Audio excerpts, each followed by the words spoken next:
anything rolling right here. What's up, everybody?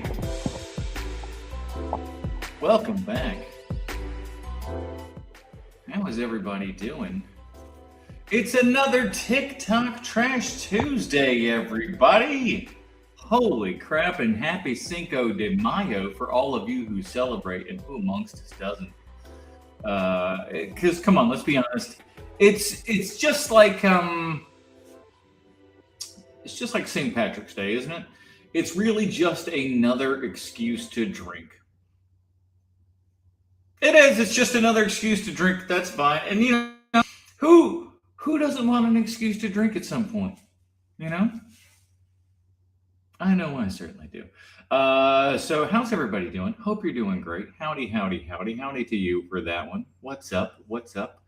Had a very eventful day today. I was yesterday. I was supposed to go to the dentist today, but yesterday I got a call and they were like, "Hey, the doctor had a big thing, man. So we can't do it. Sorry about it." And I'm like, "Okay, yeah, no problem, man. We'll reschedule." And they're like, "Let's do it tomorrow." And I'm like, "Okay, we'll do it tomorrow, 11 a.m." Okay. Well, looks like that time is gone now. And they're like, "Okay, well, wait till Monday." So that's fun. That's fun. I'm your first like thing. I don't know about that. I actually believe that I was the first like for this because I liked my own thing because I wanted to kick it off. I wanted to see like people wanted to see the show. So like I hit that first like myself. I'll admit it. It's fine. It's fun. By the way, everybody, speaking of somebody that said the word congratulations, congratulations to us indeed, ladies and gentlemen. 24,000 subscribers on this here channel. I really appreciate it. Financially, though, the month's been fucking awful. It's been atrocious. But that is A-okay. Ebbs and flows. That's how the YouTube game goes and everything. And hopefully we'll make new videos and somebody will, watch those. And hopefully you can sit there and like this video as well. And once you do that, hit that hype button. That's the big one. People don't understand that the hype button even exists. So if you are on mobile right now, you hit that like button, it's going to slide a little deal over and it says hype. Hit that hype button. Do that, and you become one of the best dirty babies out there. We really appreciate you. Love you, love you, love you. And we got a big one for you. We got a big old chock-a-block full of TikTok trash to go through. For those of you that don't know, what happens on TikTok Trash Tuesday is throughout the week, I scroll through TikTok. And if there is a movie-related TikTok, I pause on that and I go, oh, crap, that's movie-related. I can talk about that. I then save that to my phone, bring it back here, and on Tuesday, I load up everything that I've got, shoot it out to my computer and say, all right, we're going to put all these together. I put them all in order, and then I come back here to review them with you. And the dog walk around in the background and make way too much noise and make me want to go insane. But hey, that's part of the gig. I'm not Hassan Piker. I won't shock my dog. I won't do it. I won't do it. As cool as the kids might want to make it out to be. No.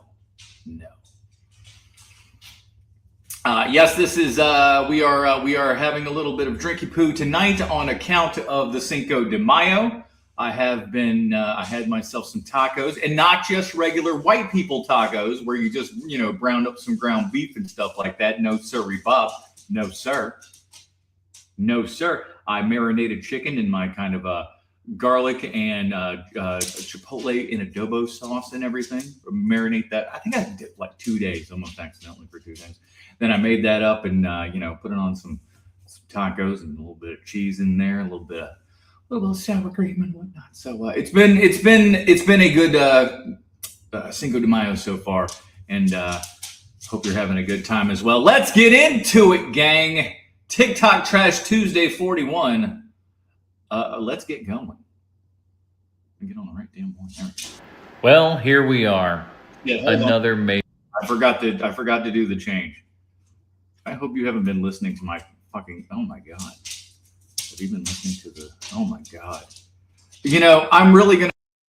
People, I'm going to have to shout at you Alex, why you let me get away with having that audio? What the hell is wrong with you? I got no comments. I got no, hey, by the way, the audio sounds like acid's coming through. Guys, look out for me. Show me a little bit of shit in the comments, for God's sakes. Holy moly. Happy Cinco de Mayo. Thank you. Thank you. Now we can actually, okay, we're sounding good. See, there we go. We're making quesadillas. We are all, well, yeah, listen, if you don't drink, I don't want you out there drinking. Don't do that. I don't like, for those of you that do not partake, no. You slow your roll and you have yourself a Diet Coke like a good gentleman, which I do most of the time, to be honest with you. It's funny, people walk in and they see the giant bar with all the booze and stuff on it, and they just go like, oh, wow. You must have, like, if you only knew how long those bottles stayed filled. so few and far between are the drinking days here and everything. But, every now. All right, let's go, everybody. Oh, by the way, so the first one is me. Apropos of yesterday. So I'm going to take me off the screen so I'm not reacting to me in real time. You'll just watch me and what I said as of yesterday.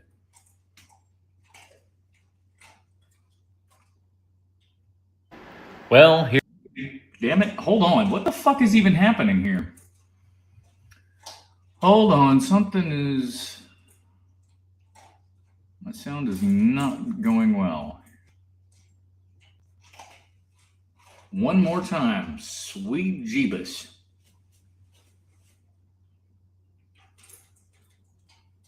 Well, here we... It's not fucking doing it. Hold on. I don't know what's happening. I don't know how it's doing this.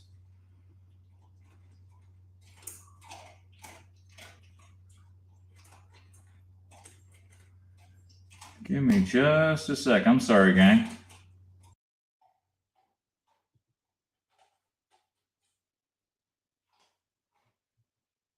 We are.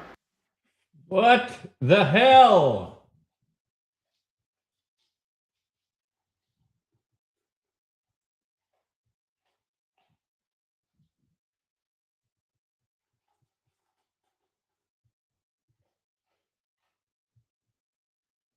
Another fucking all right. Now I'm getting a little bit angry. Hold on.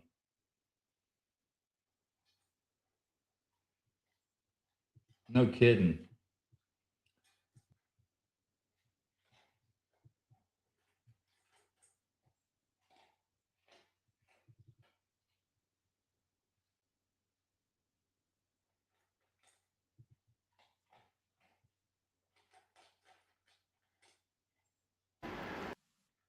It's just wanting to go out of the computer screen and not out of the thing, so you guys can actually friggin' hear it. I don't know what's happening.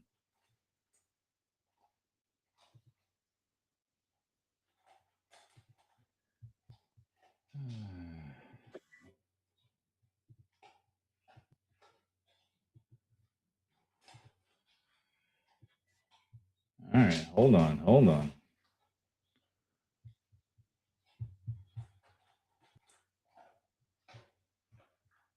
What a nightmare, bro. Well, here we are. Fuck.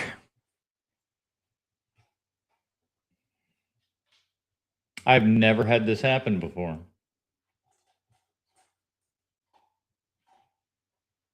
And the dog just chomping away, making for the greatest of sounds.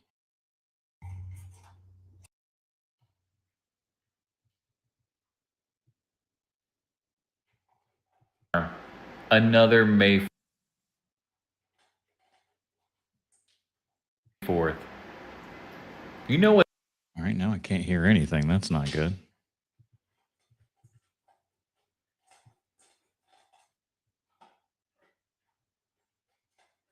What it is. All right, sweet heavenly Lord. Hi, everybody. My name is Adam, and I'm unprofessional as shit. Sometimes after you've had a couple of races here on a what you call it, Cinco de Mayo, things go a little bit differently. And, you do what you got to do, and you try to make the best of it. Hi to you as well. Let's go. TikTok Trash Tuesday. Holy shit. And you react to me from yesterday.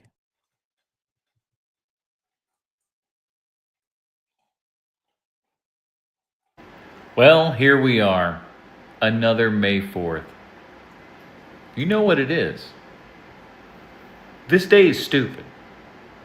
I hate this day. I think it's so dumb. I think it was invented by a middle school teacher. The ones who love to wear vests. Looks exactly like that. And she just loves puns. She's a big pun fan. Not that big pun, but a big fan of puns. And she's like, I'm really cooking with this one, kids. May the 4th be with you. Oh, God, it's so clever, Janet. It's so clever. Ugh, I absolutely hate it. I hate it. I hate it so much, and I hate anyone who enjoys it. And I know I'm going to hear people say, oh, can't these people have fun? No, not like this. Not like this. This isn't fun. This is stupid. This is you convincing yourself that something's fun. Just stop it. I'll tell you one thing right now, that guy is smart. That guy is smart. He's correct. I tell you what, we're kicking off TikTok Trash Tuesday with some of the greats. It's true. It's true though, everybody. May the 4th is stupid. I hate it. I hate that Star Wars Day. I hate punny bullshit like that. And it's funny. I know you're all thinking, Adam, you do so many alliterative things all the time. You don't like puns? No, thank you. But yeah, May the 4th be with you. That's stupid. I hate it. It's not fun to me. It's just dumb. You saw the video. That's what I mean. Hold on. What are we saying here? He's so smart that he got his audio right the first time. Hey, how dare you?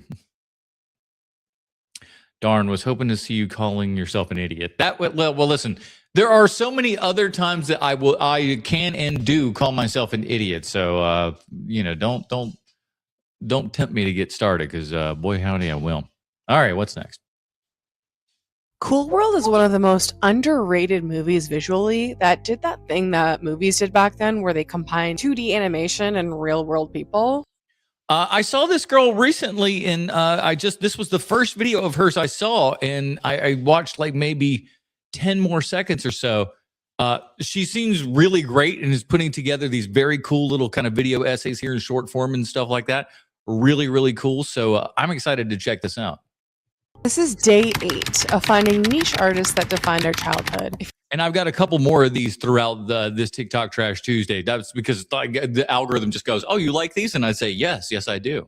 If you're new here, this is my latest series where I dive into artists that help define the visual culture that we grew up on. And today, we're looking at the artists behind Cool World. At the heart of Cool World, Ralph Bakshi is the legendary animator who loved pushing boundaries. Bakshi had already worked on animated films such as Fritz the Cat and Heavy Traffic that explored adult themes and urban grit with surreal storytelling. For Cool World, Bakshi envisioned a world where cartoons and humans collide in a dark and unpredictable city that blends lots of chaos and animation with live action reality. And of course, there was Who Framed Roger Rabbit that had already shown that idea of cartoons that shared the screen with humans. And yes, there are debates on which movie is better. But are there debates on whether Cool World or Roger Rabbit's a better movie? I feel like I saw Cool World once. I remember seeing all the advertisements and stuff as a kid, and I was just like, it looked interesting, and it's got a sexy animated woman, so as like a preteen or whatever the hell it was, I was just like, oh, okay, I'm interested in whatever this is, but not, that was something that my parents were going to go take me to see. Obviously, I think I saw it later on video and was just like, okay, maybe it was something, wasn't all that to me, but that was a very long time ago. I couldn't tell you if it was any decent or not. She seems to think that this happened more often than it did. At least the Backstreet comment. All right, all right there now. Come on now. But in terms of art, Bakshi's vision had grit and edge and very much a surreal energy. The film's visual identity really came alive through the concept art of Barry E. Jackson. He was already known for album covers and commercial art, and Jackson's real magic was translating imagination into vivid, immersive environments. His designs defined the personality of the animated world. On Cool World, Jackson crafted the city's twisted, dreamlike architecture and painted backgrounds that guided every move of the animators. After Cool World, Jackson helped shape visual worlds for movies like The Nightmare Before Christmas and even Shrek, amongst many others. And today he continues creating and teaching and mentoring new generations. You ain't tough, dude? Oh, you don't even know how tough I am.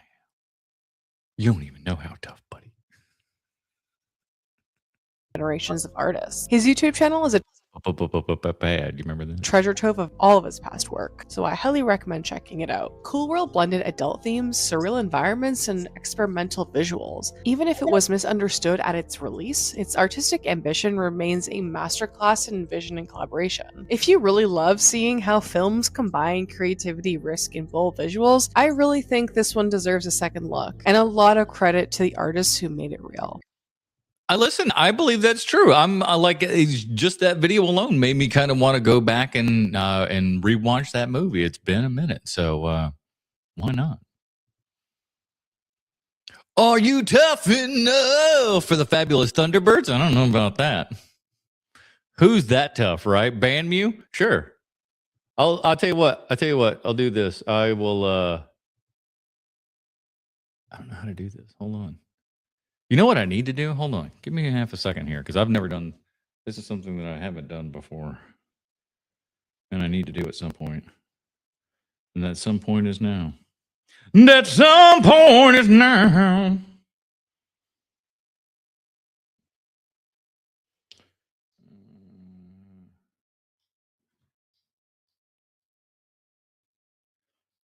Guess what?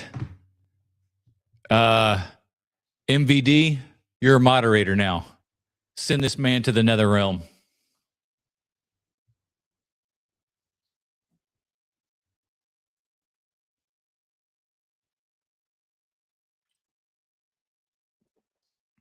At least you could come up with something else other than just the one ban me. That's a little lame, bud. Hell yeah, boy. You've been promoted. You've been promoted. And all of a sudden it stops. That's the power of the pen, my friends. That is the power of the pen. You know who else is getting one?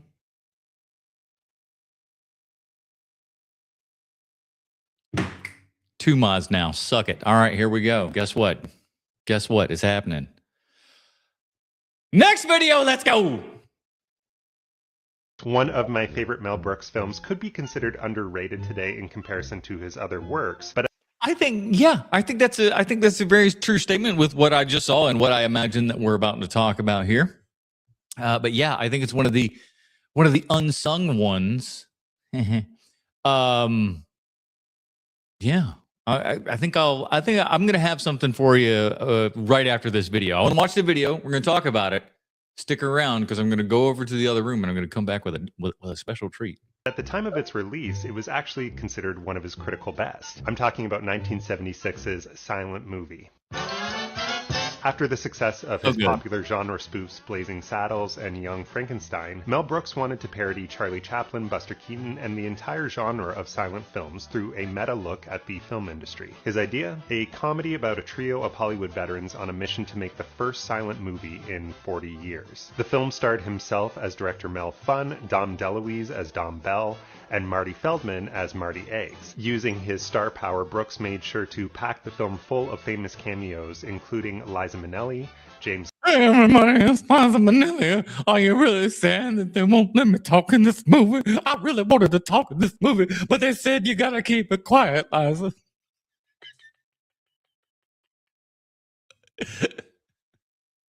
And I love this bit too, where it's clearly James Caan is just like, boys, I'm going to have my shirt off. James, we haven't written that into the script here. He said, no. going to have my shirt off. Okay? James Caan. That's what I do. Drink it in, ladies. Drink it in. Caan, Anne Bancroft, Burt Reynolds, and Paul Newman. It's a fun, stupid little silent film. It's great. Along with Sid Caesar as the Big Picture Studios executive and Bernadette Peters as Vilma Kaplan. Although one of the best cameos and jokes comes from mime artist Marcel Marceau, who says quite literally the only word in the entire film.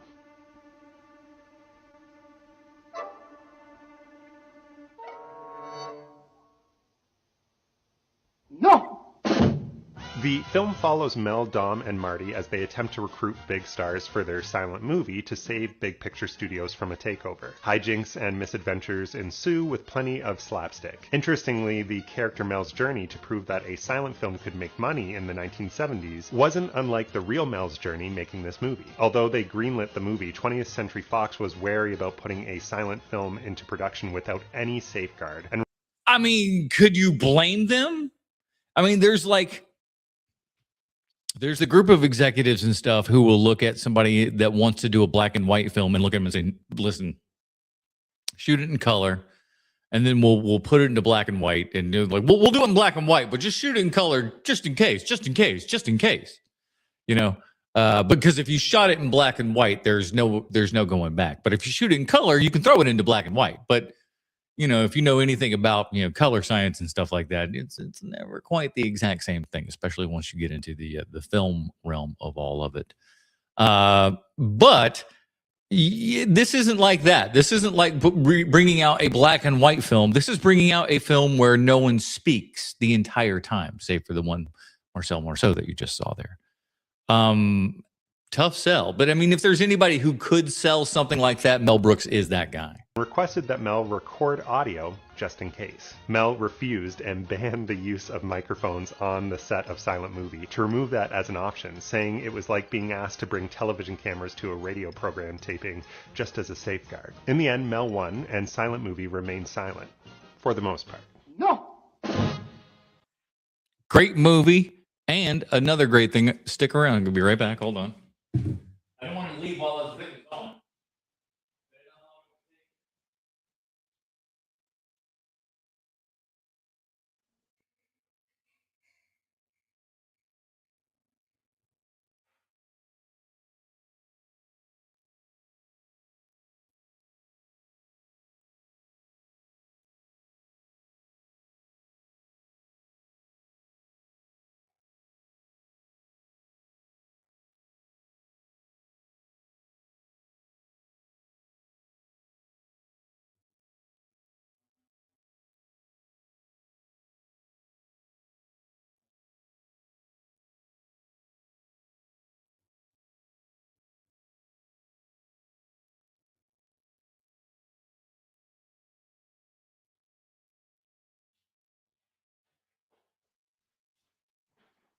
I thought I had it right at hand. I don't. It's somewhere lodged in the, what do you call it? The soundtrack portions. But I actually have Silent Movie, the soundtrack on vinyl and everything. It is great. It's another great thing that you can just kind of put on there in the background. Very unpopular. I think I got voted that in high school.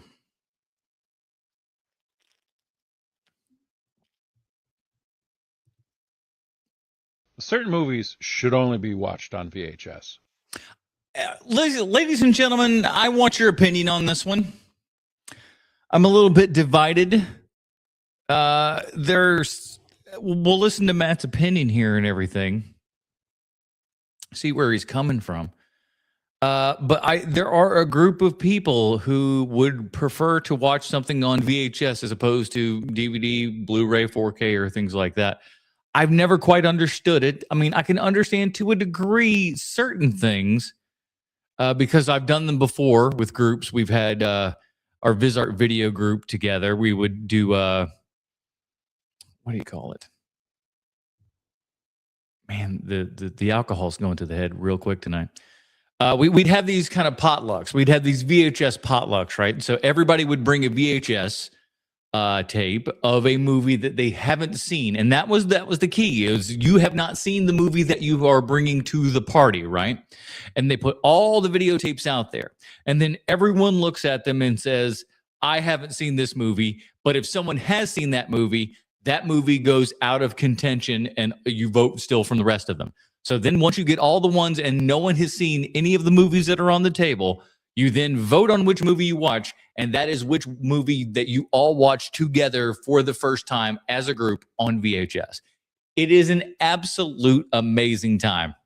And then we watched a second feature afterwards of whatever one that we were all kind of like really was hoping was going to be the one that won the vote but didn't, or the one, or we would also, or either watch one of the ones that only like one person had watched, but maybe no one else had watched, something like that. But we were all like, oh, no one but this guy and this guy has seen this one, but everyone else would want to see it for the first time. So you would do something like that. That would be the second feature.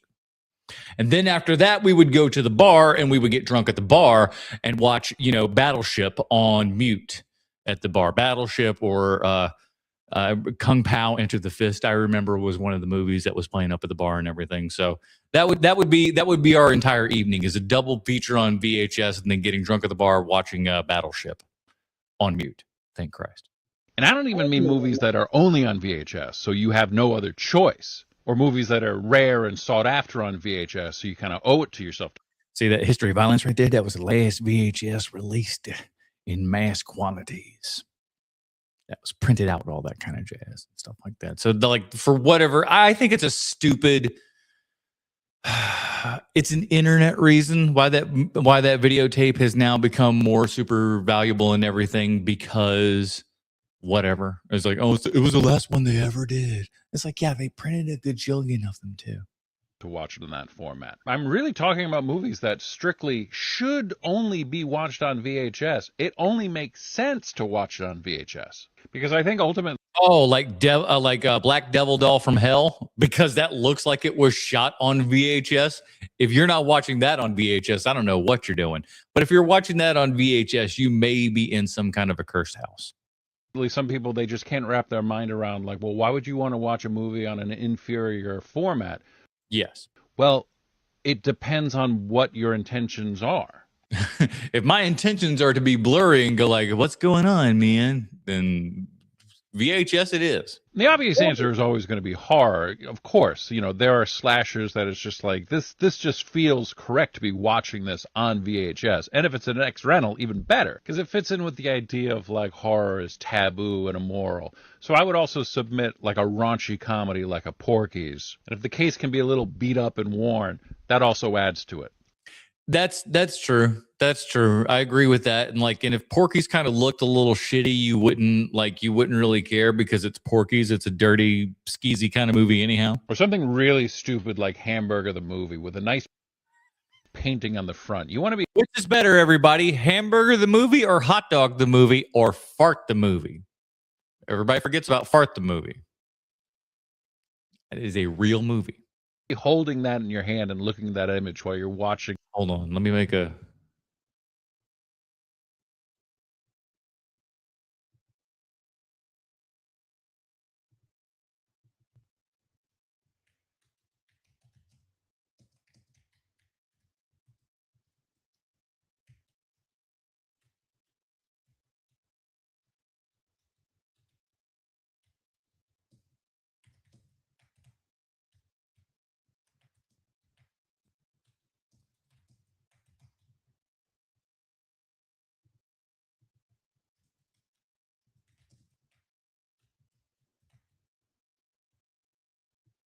All right, I've created a poll for everybody. We're going to go ahead and start that poll. It is, we're going to show that there. Yes, go ahead and show that. Where you at, fella?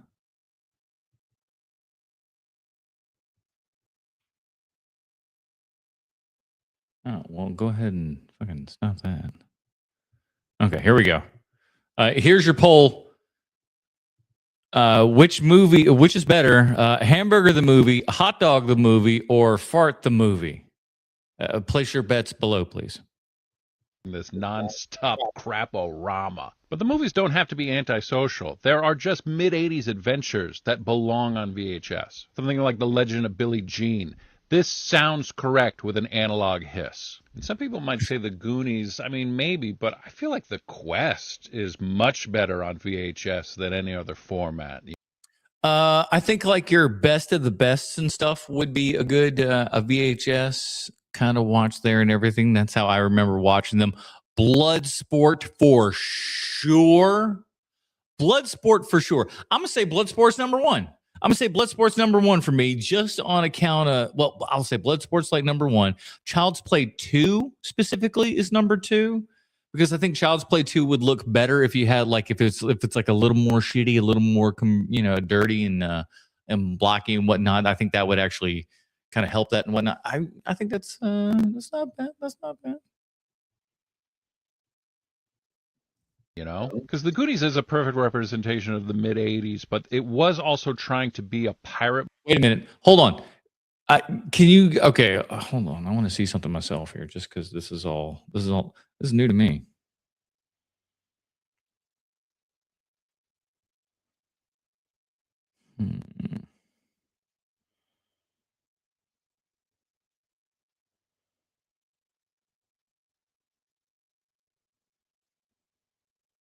I don't know. All right, I don't know things. Hey, StreamYard. Hopefully you're monitoring all this. How the hell do I make this work? What is this, and how do I make this work properly? I'm sure you dropped a tutorial and I didn't view it. But could you send it to me again? Because your boy dumb. Your boy dumb as hell. All right, we're gonna hide that. We'll figure something out one of these days. God damn it. All right, give me 2 seconds. I'm going to turn the AC on. It's a little warm in here.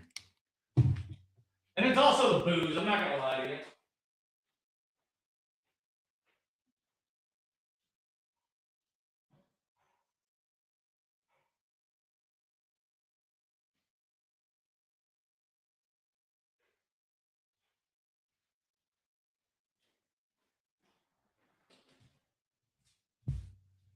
Jeez Louise, no wonder it was 74 in here. I was just like, no wonder it's a little warm, and then you got the lights on you and everything, and then the pressure of the show, and then shit's not going right. I'm fine. That was acting. You're welcome.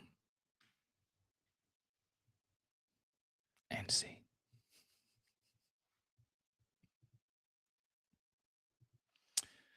So how drunk will Adam get? Depends on how crazy those super chats get.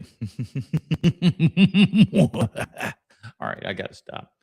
I'm already. Movie, and Donner was drawing from his own experience of movies growing up. I feel like a movie like The Quest only makes sense in the 80s and could only exist on a VHS format. I think similarly, when discussing the VHS era and the video store era, somebody like Lunchmeat, when they do a collab and they put it out on VHS, it's like, well, yes, this makes more sense than anything. I'd be watching it like this. And sometimes the filmmakers just straight up make the aesthetic choice. Gummo on VHS. Any of those like Greg or Rocky films, I saw those on VHS, and like there's no other way to watch those, in my opinion. Those are just like scummy, gross movies and stuff like that.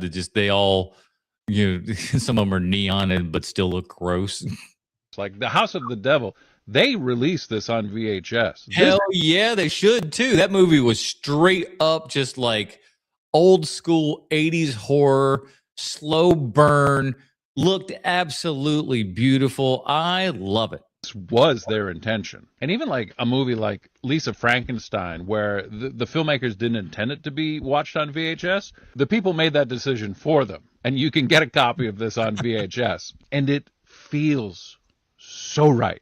I really don't remember at any point in the 80s, 90s, and early 2000s anybody watching a VHS tape and going, this is awful. Maybe you just got a crappy TV. Maybe you just don't know how to take care of your VCR. But no, listen, that is very much true. I have at least 2 or 3 broken VCRs in my charge right now. Anytime I go to a Goodwill, which is not nearly as much. I drive by them all the time, but I'm just like, it's a pain in the ass to get out. And guess what? I never find anything. It's all gone or all garbage. But I want a VCR, but I one that works. And that's the toughest part. And then you put in one of your tapes and stuff, and then it eats it up. And you're like, well, that's another one out of the collection, as it were. Really, this is all just to say, why would you watch the movie Yes.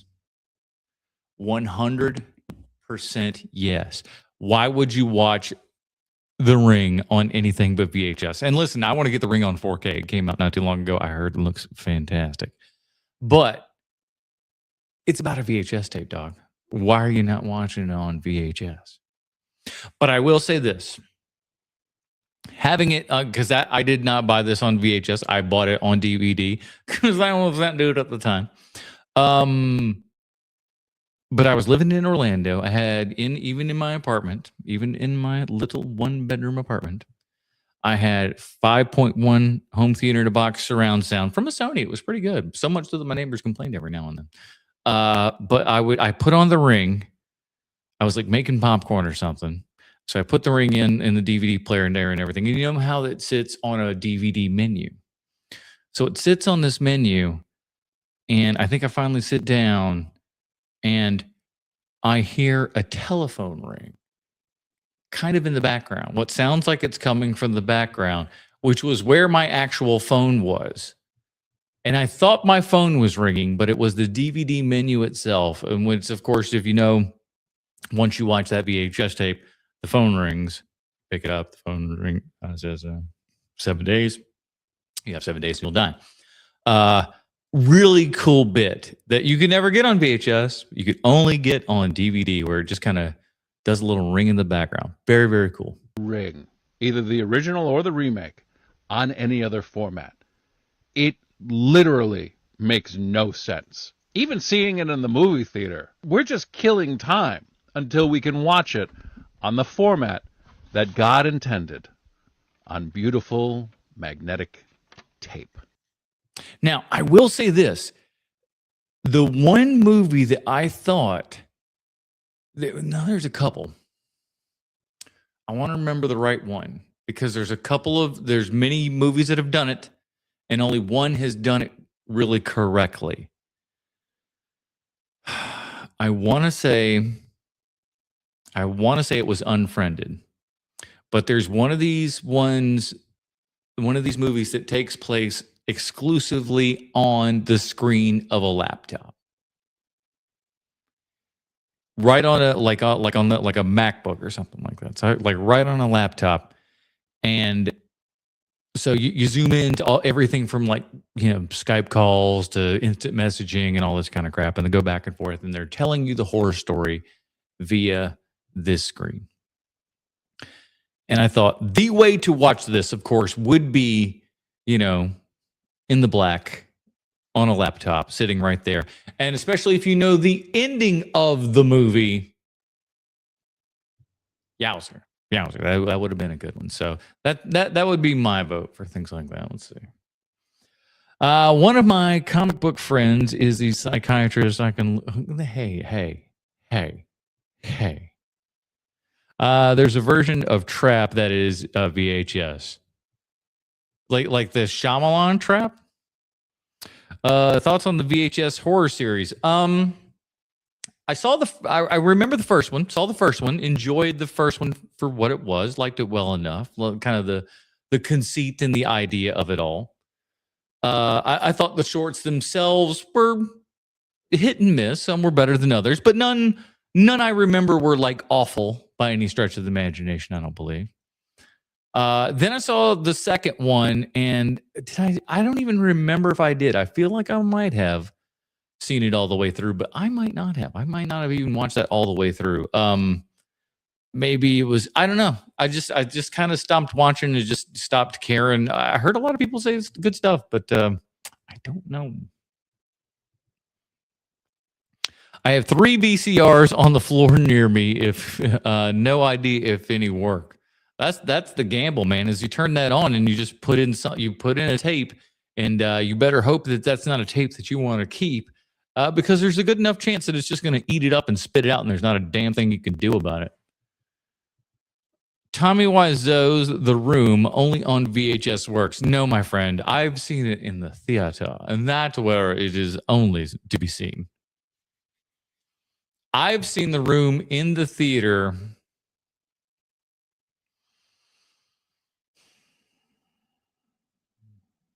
3 times. I think 3 times. Once with Riff Tracks, once with Greg Sestero in a Q&A session, and I think there was one more in there as well. So yeah, I've seen The Room on the big screen. On the silver screen is where it works best, my friend. On the silver screen, trust me. Oh, see, look, they're getting so nice. I love it. All right, everybody, let's get it. What's this? 3 times. Yeah, definitely gonna get out. All right. As a female member of the gaming community, whatever his gamer tag is, believe him. If his gamer tag is Fart Ripper, believe him. If his gamer tag is Kitty Destroyer XXL, it might be hard to believe him, but believe him. Never be fooled, and I swear the gamer tag is the most honest thing he'll ever tell you. One of my ex's gamer tags was Insanity Profanity, and all he did was swear and make me feel insane. This might be the best piece of advice I've ever given in my life. All right, kids, I want to hear it. What's the gamer tag? Because I saw this, and my gamer tag comes from a movie, and I think she's correct. I think that hold on, let me get this up here.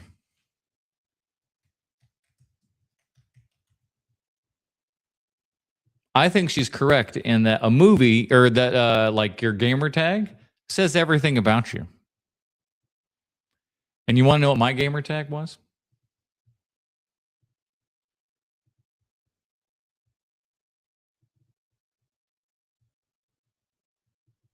This is my gamer tag.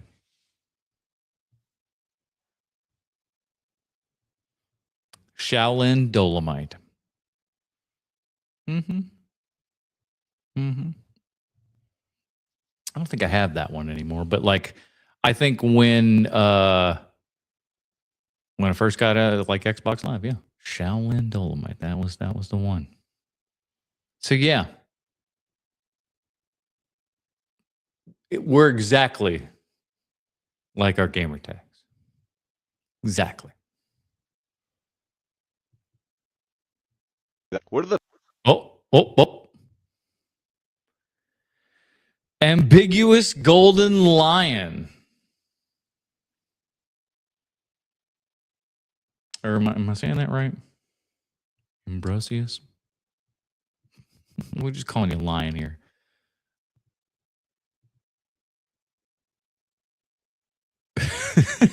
that is the longest gamer tag I've ever heard in my life. A mouthful and a half. What do they just call you, a jerk ass?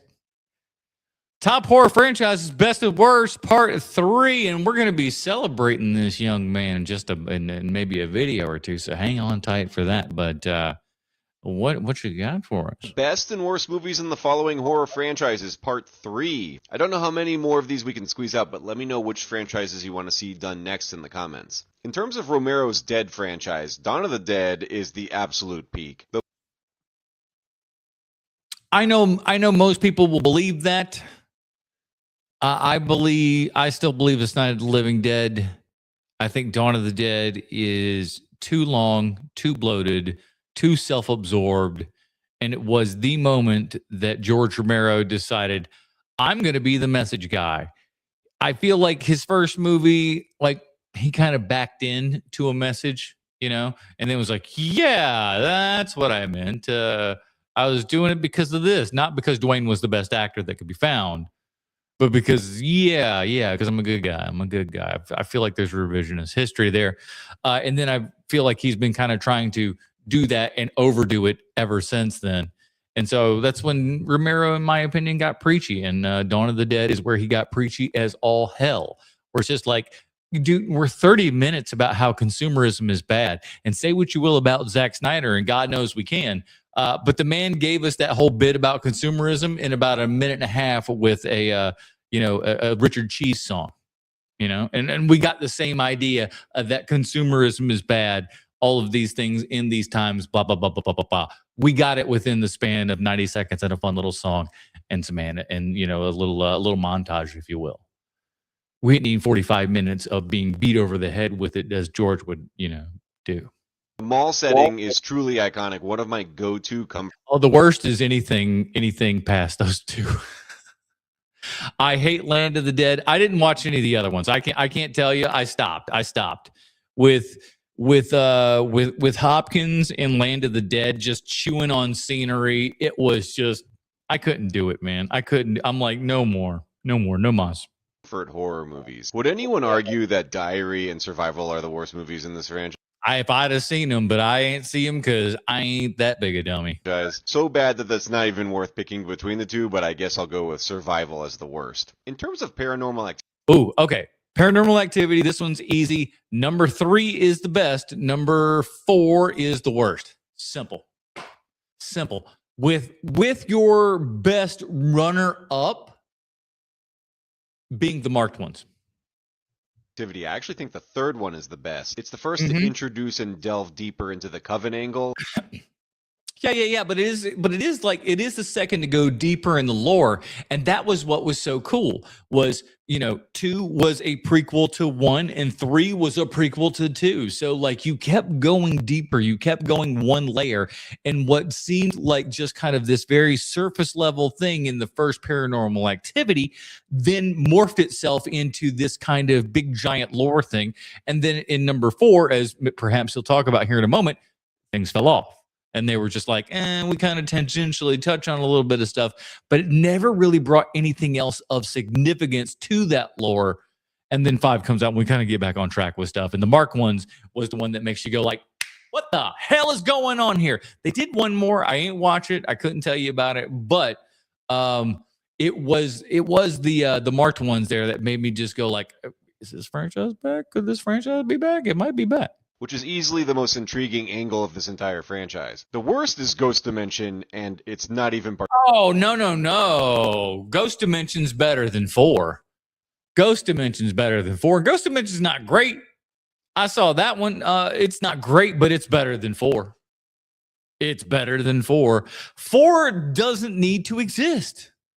Where does it belong in the lore? What does it add or take away or do anything? What does it introduce? Nothing. It introduces nothing. There's no reason for that movie to be there. Get it out. Particularly close. Just an absolute slog of a movie. The best VHS movie is Oh, speaking of VHS, talking about it earlier. I'm getting choked up. I'm so surprised. VHS 94. It has all the best segments: The Subject, Holy Hell, Storm Drain, Hail Ratma. For me, though, the worst VHS movie is VHS Viral. Not a memorable segment in the bunch, and the one that I'm least likely to rewatch. And see, that's what kind of kills me too, is that like I know that we're working with kind of shorts within the greater text of whatever the fuck, however the setup is and whatnot, but we're going into like these kind of different, little mini movies and whatnot. And so if you don't like a movie, don't worry, there's a new one coming around the corner is certainly a thing. But I don't even like wasting my time when I get into like a 3-minute thing and going, oh, there's 6 more minutes of this drudge fest left. All right, let's go. So that's why I kind of, stick away from the VHS movies, I guess. And when it comes to The Omen, I do think the original is the best, but you'd be surprised at how closely behind I have the first Omen. In terms of the worst, I was debating between the remake from 2006, but ultimately had to go with Omen 4: The Awakening. I've only ever seen the original. It's one of those that like once you watch it, it's like why would I watch anything else? Why would you're not getting better than that? You're only going to be derivative and crappy. Why? Don't ruin it. Made for TV movie in the bunch, but if you watch it as a parody movie, it's actually unintentionally hilarious. That's fun. We'll see Pat a little later in the evening. Every bus seat, movie theater, and bowling alley you've ever been in shares a design secret. It's called tackiness. That chaotic, ugly fabric covering the seats and floors, it's camouflage. The same principles defense agencies use to hide tanks are hiding coffee stains and chewed gum underneath Other things you don't want to know about. As somebody who cleaned many a movie theater in his day, our theaters themselves, save for the steps that you would walk up and down, did not have carpet at all on account of we were a full service restaurant and everything as well. So we served a whole bunch of drinks and popcorn and food and whatnot. And them floors would get dirty, quite dirty. And so believe you me, I know what's on those floors. you right now. Back in the 1930s, a London underground designer discovered that bright, clashing colors hide dirt better than dark ones. Your brain reads visual chaos as one smooth field instead of scanning for individual stains. In the transit world, they call this stuff moquette, and every inch is engineered to outlast the people sitting on it. Required to be at least 10 This couch is going to look better longer than you're alive. You'll die in this couch. Still looking good. times more durable than your couch at home. Every one of these fabrics was designed for a single purpose: to make sure you never notice it exists. The ugliness isn't bad design. The ugliness is the design. That's what I keep telling the ladies all the time. The ugliness is the design, okay? That's what you're working with. Shout out to every high school charter bus that permanently seared that pattern into my brain. Yeah, those all the charter buses look like that, didn't they? Even if your colors weren't that, they still look like that.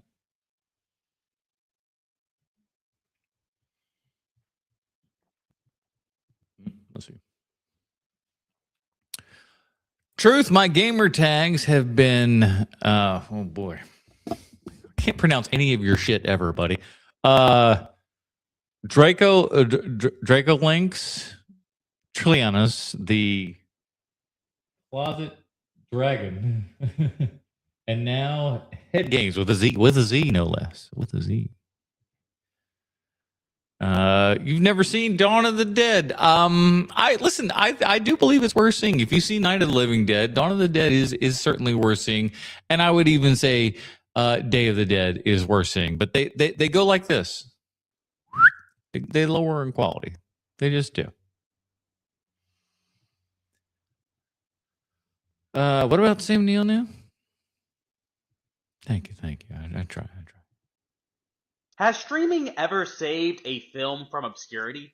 I would say so. It's had to at some point. At this span of time and everything, I'd say so, yeah. Here's the thing. Years ago, a film would come out in theaters, it would flop, but then people would rediscover it later on TV or in video rental stores. It's a Wonderful Life flopped at the box office when it first came out. People did not turn out for it. This was the 1940s, and it faded into obscurity for the next several decades until the 1970s. Republic Pictures failed to renew the copyright, so it entered the public domain, meaning we call that a whoopsie doodle. TV channels could air it for free. And since it's about Christmas, it was a natural fit to air around Christmas time, and then it became a holiday classic. Something similar happened with Hocus Pocus. Even though it's set on Halloween, Disney had the brilliant idea to release it in the summer of 1993. And that was the movie that my sister went to see, and I think we went to go see I think it was Rookie of the Year. I think it was Rookie of the Year. If it wasn't Rookie of the Year, it might have been the Beverly Hillbillies, but I'm fairly certain it was Rookie of the Year. Where it really didn't make that much money. It made $53 million against a budget of $28 million, but reports indicate that Disney may have lost about $16 million during the film's theatrical run. But yeah, it didn't make money. Everybody looks back at that movie and just goes like, ooh, that movie didn't make any money. My sister went to go see it because it looked like a little girl flick.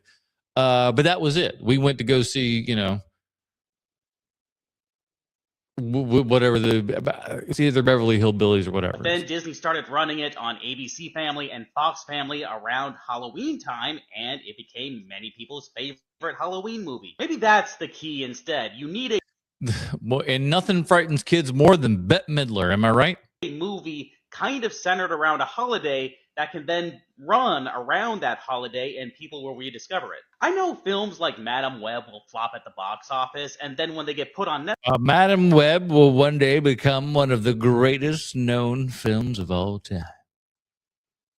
For sucking. It'll enter the top 10 for a little bit, but it never feels like people reevaluate it or reassess it. You don't have to watch a Christmas movie around Christmas time if you don't want to, so if Netflix puts something that flopped at the box office on the platform, it doesn't necessarily mean people are going to watch it. And it feels like we're losing a lot of cult movies in the process. Yeah, to a degree, but who's to say? Sam Neill plays adult Damien in the future Omen films. Oh, okay. Funky butt loving. All right, Ribbit.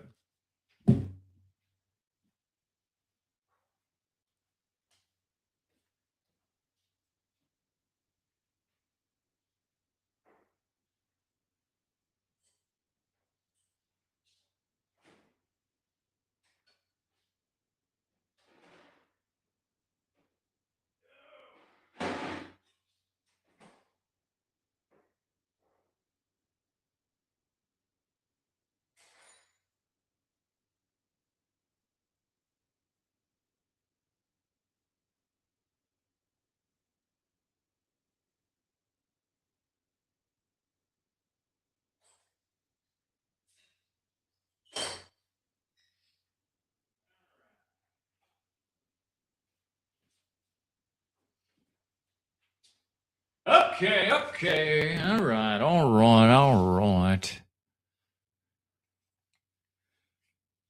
right, we're back. You guys see this? Keeps it nice and cool.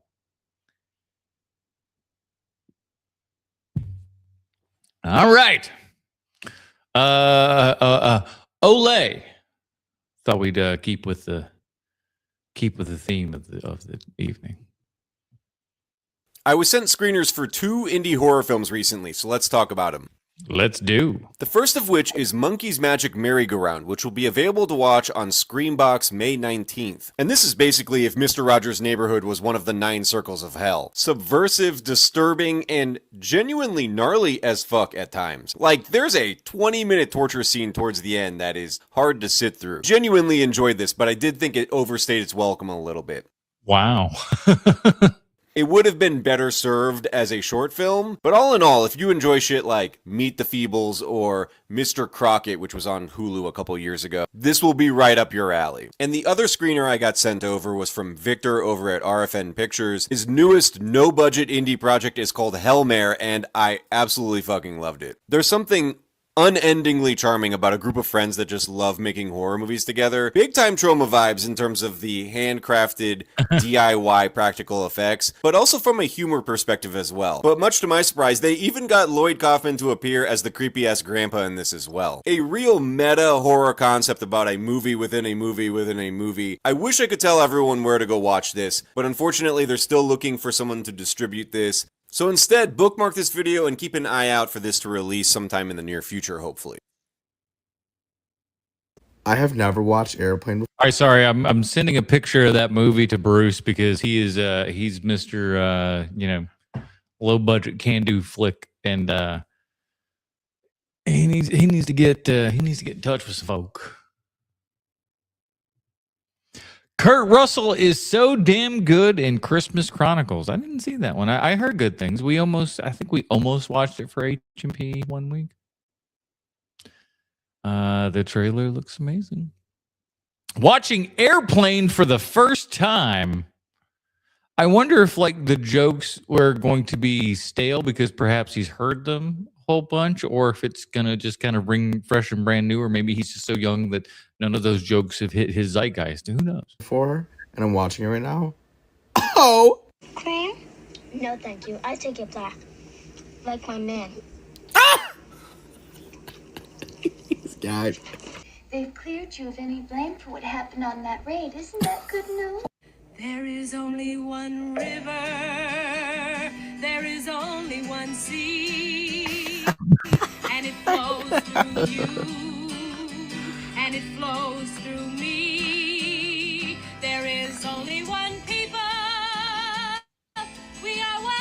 Say what you will. She can sing, man. She can sing and was actually playing that guitar. That's not bullshit. That's nice. Has to be gotten to a hospital. A hospital? What's that? What is it? It's a big building with patients. That's not important right now. That's my favorite. And that's not important right now. The captain, I must speak to him. Sure thing. Do you know what he had for dinner? Yes, of course. We both had fish. Why? Oh, it's nothing to be alarmed about. We'll be back to you very quickly.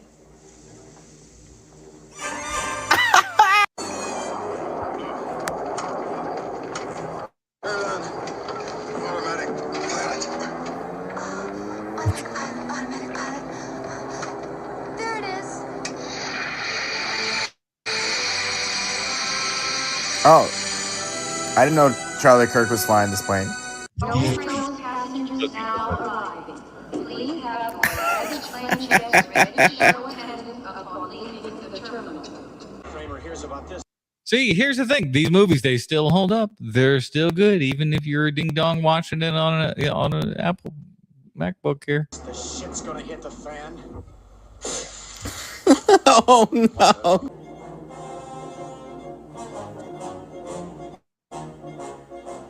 Just kidding. That was when we just had it was just called gay character.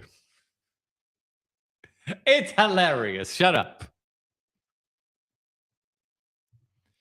I do love watching young people discover airplane. And other things too, man. There's certain ones. Though I will admit, I think there has become a cottage industry online of people lying about shit that it's like, my first time listening to X. And then you see it and you're just like, all right, listen. Ain't no way you made it this many years on this planet and you ain't heard that song. Get it. Get out of here. I made it to 40 years old and I never heard Freebird. Fuck you. Chris Stuckman's Shelby Oaks fails because he's a film critic. Has anyone seen this movie?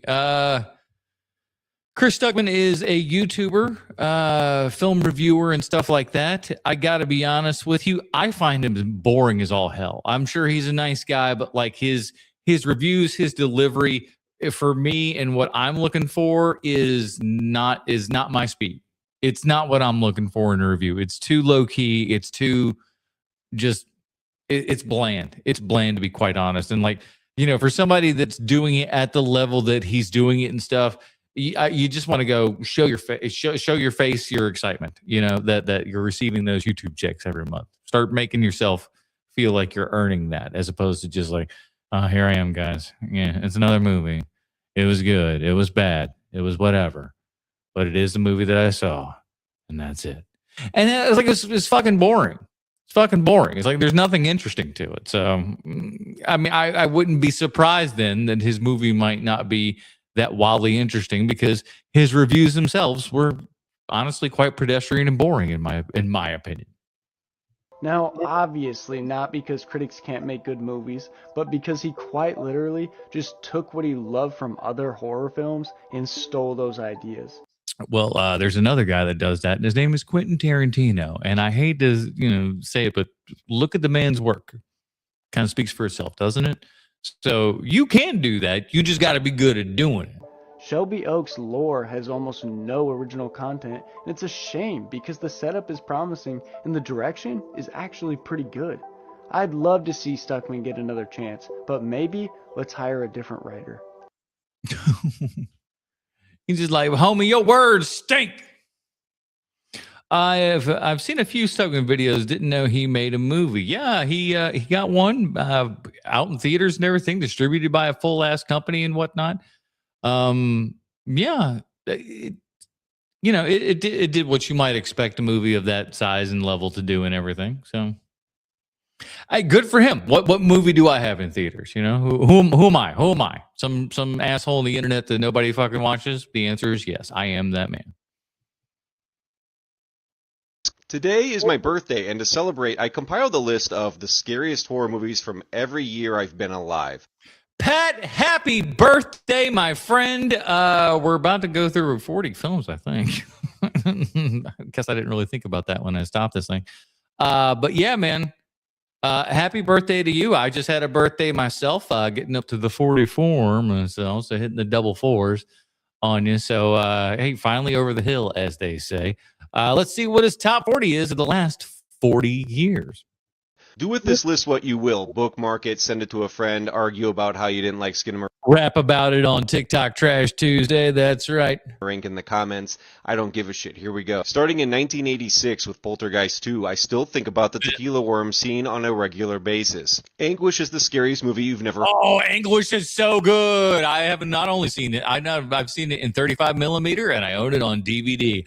I did an episode of Outside the Cinema about it. I love Anguish. Good shit. Zelda Rubinstein is bananas. Michael Lerner is bizarre as all hell. And then when it happens, you're like, hold on, what? Wait, what's going on right now? Wow. That's what Anguish does. It's so good. Heard of a Spanish language film about a murderous optometrist. The Vanishing skews more thriller than horror, but it's easily the most terrifying viewing experience on this list. Begotten is unholy in all the best ways. An absolute fucking nightmare. Jeffrey Dahmer's favorite horror movie was Exorcist 3. My favorite horror movie is Exorcist 3. I'm not really sure what that says about me.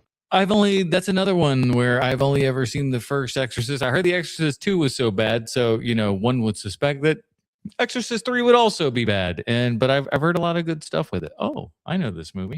It's a good one. The stranglehold that people under the stairs had on me as a kid cannot be expressed into words. I would argue that Fire Walk With Me is one of David Lynch's most nightmarish visions. Schramm is for the true freaks out there, a German exploitation film about the final days of a serial killer. New Nightmare goes so hard.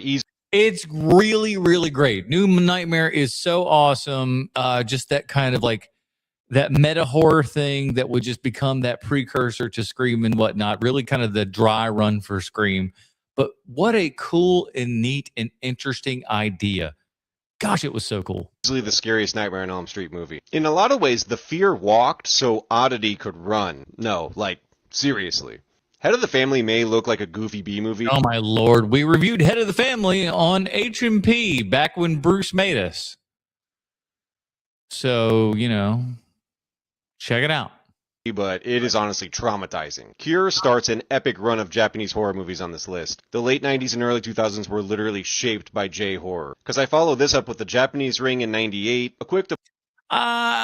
Listen, the Japanese Ring is fine. I like the American version better myself. I love the Blair Witch Project. I drove to see that when I was like 16. Maybe no, I had to be older than that. So it's 99, so I'm like probably 17. So I'm like 17, driving up to a theater that was like a half an hour away at night. First time really doing that. My brother's in the car with me. He's like 15, and we go to see Blair Witch Project. It was great.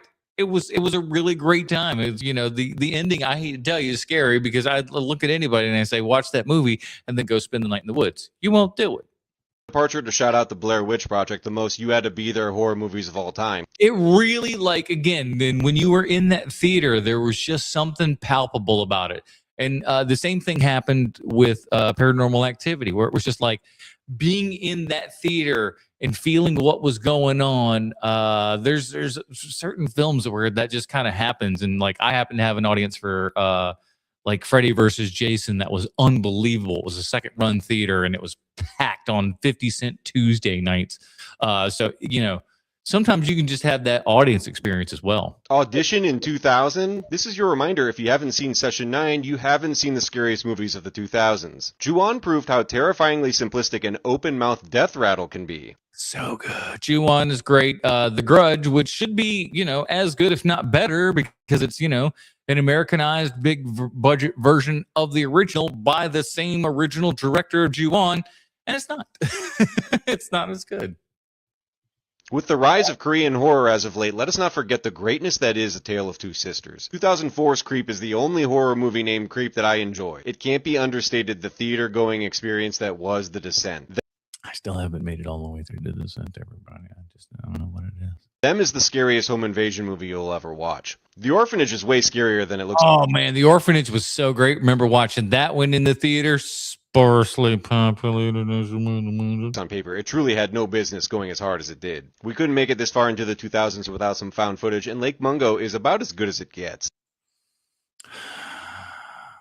feel like I know the name. I can't remember if I saw that or not. I'm gonna say no. The Fourth Kind has the most terrifying alien abduction scene ever put to screen, full stop. Yes, I have Insidious on my list. Cheap jump scares are people too.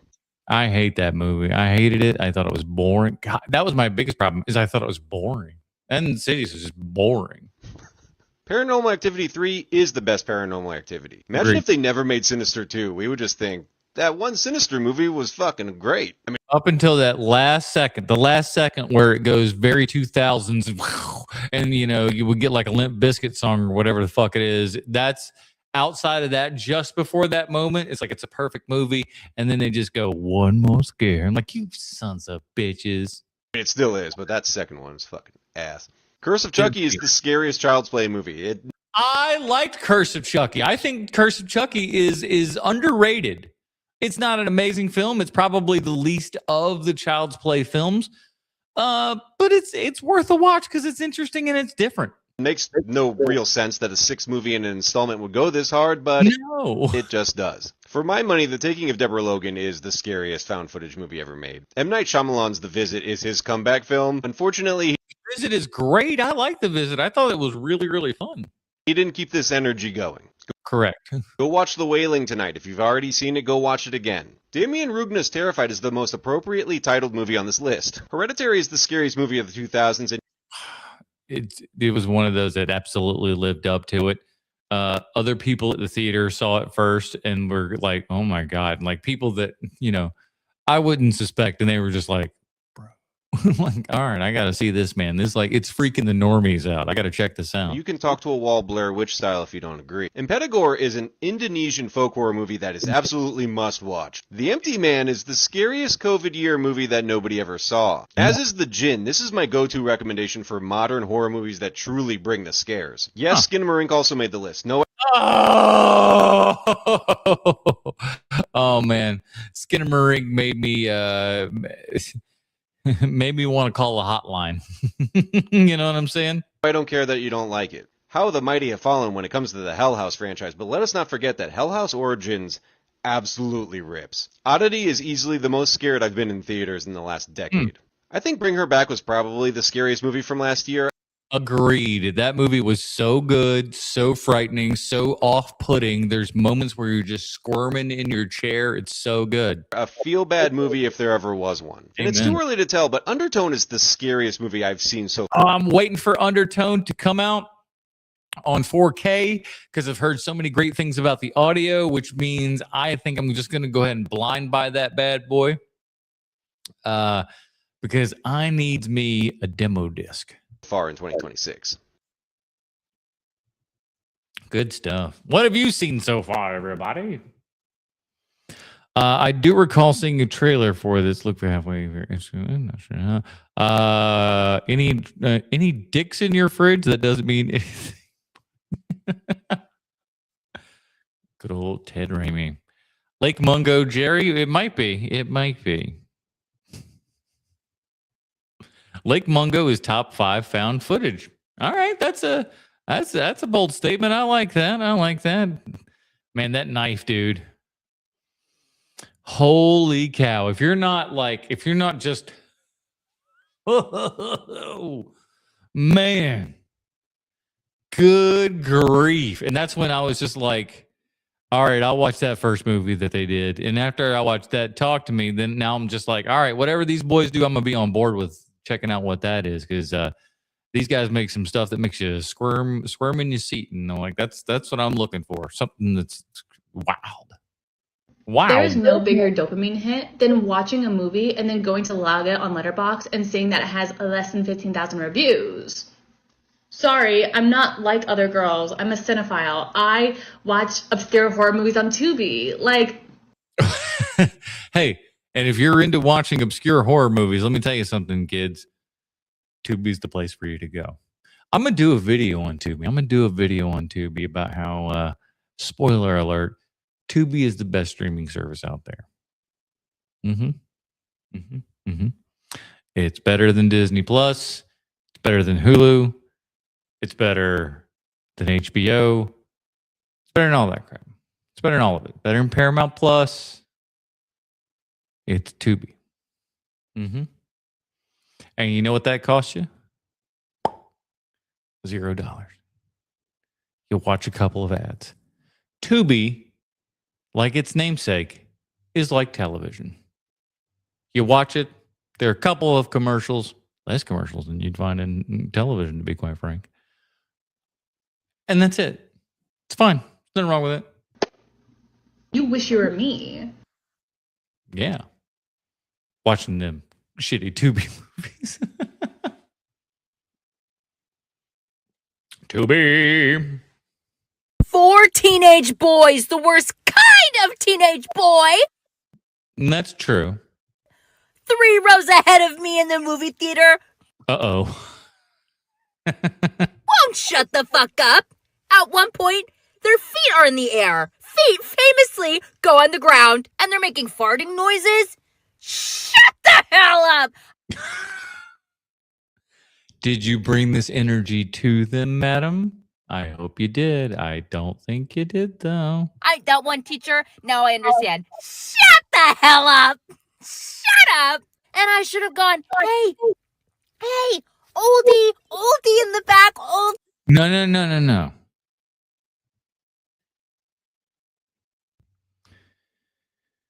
You are to make an example of them. You are to get in their face, and you are to tell them that they should stop acting rude and get in there, have something prepared. Don't wing it. Don't wing it. Have something prepared. But be ready and go do something about it. Or go tell somebody something. But you sitting there and just going like, I guess we're going to sit through this is only going to encourage people to do it more. Fucking lady in the back. Shut the fuck up. I wish I had like a bucket of fucking potato salad so I could have thrown it at those motherfuckers. And everyone. Speaking of which, I will tell you from experience, you don't want to throw something at somebody at a movie theater. Here's why. My dad, my brother, and I went to go see the new Conan the Barbarian movie. You know, the one with Jason Momoa that was in 3D and it was completely fucking awful? Well, it was the 3 of us and one other dude in the movie theater. We were kind of sitting in the middle of the theater and everything, and down a couple of, we'll call it 5-6 rows, maybe a little further than that. Over to the left, there sits this guy who is sitting on his phone. He's sitting on his phone all throughout the trailers. And it's like, it's fine. Things fine. No big whoop. Everything is A-okay. He's just on his phone. He's going to get off his phone right when the movie starts. Movie starts. He's not off his phone. Okay, maybe he'll just be on his phone throughout the opening credits. Maybe, he don't want to read the credits. Who gives a shit? Arthur Conan Doyle, whatever, right? We get past the credits and he is still on his phone. So I look to my brother who's at my right and I go, "Give me a milk dud." He hands me a milk dud. Now, I want everybody to know that these glasses are prescription, okay? And I am left-handed. Which is to say I've got a couple of handicaps going for me. Never the most athletic kid. When I went to baseball, when I tried out for baseball in elementary school, first practice, they'd knock one out to me, hits me right in the eye. Not the most athletic kid in the world. You know what I'm saying? Just wasn't me. But I forgot where I was going. I this is why I don't normally drink on these these shows. I get lost in the sauce, man. I kept going, shh, shh, and they kept going, So you go punch these kids is basically what I'm getting to is go punch the children. Go punch them. You have to say something. You have to do something. If they have no repercussions, they will never, ever learn. You're not an A-list Stubbs member. I fucking know it. You wouldn't even have you wouldn't have the balls if you were. Nicole Kidman would come through the fucking exit. New rule, new fucking rule. I'm the new mayor, and I've decided you need to be able to rent a car if you're gonna go to the movies past 3 a.m. If you can't rent a car, I'm so sorry. Hey, and so sorry to my 24 and under, but you can't go either. Enough! I agree. Keep them out. Keep them out. Sharks in the Hood is probably the worst movie on Tubi, and I've watched it because I have an issue. I've thrown hands in a movie theater. Does that count? Absolutely, it counts. Absolutely, it counts. Who wouldn't? Who wouldn't?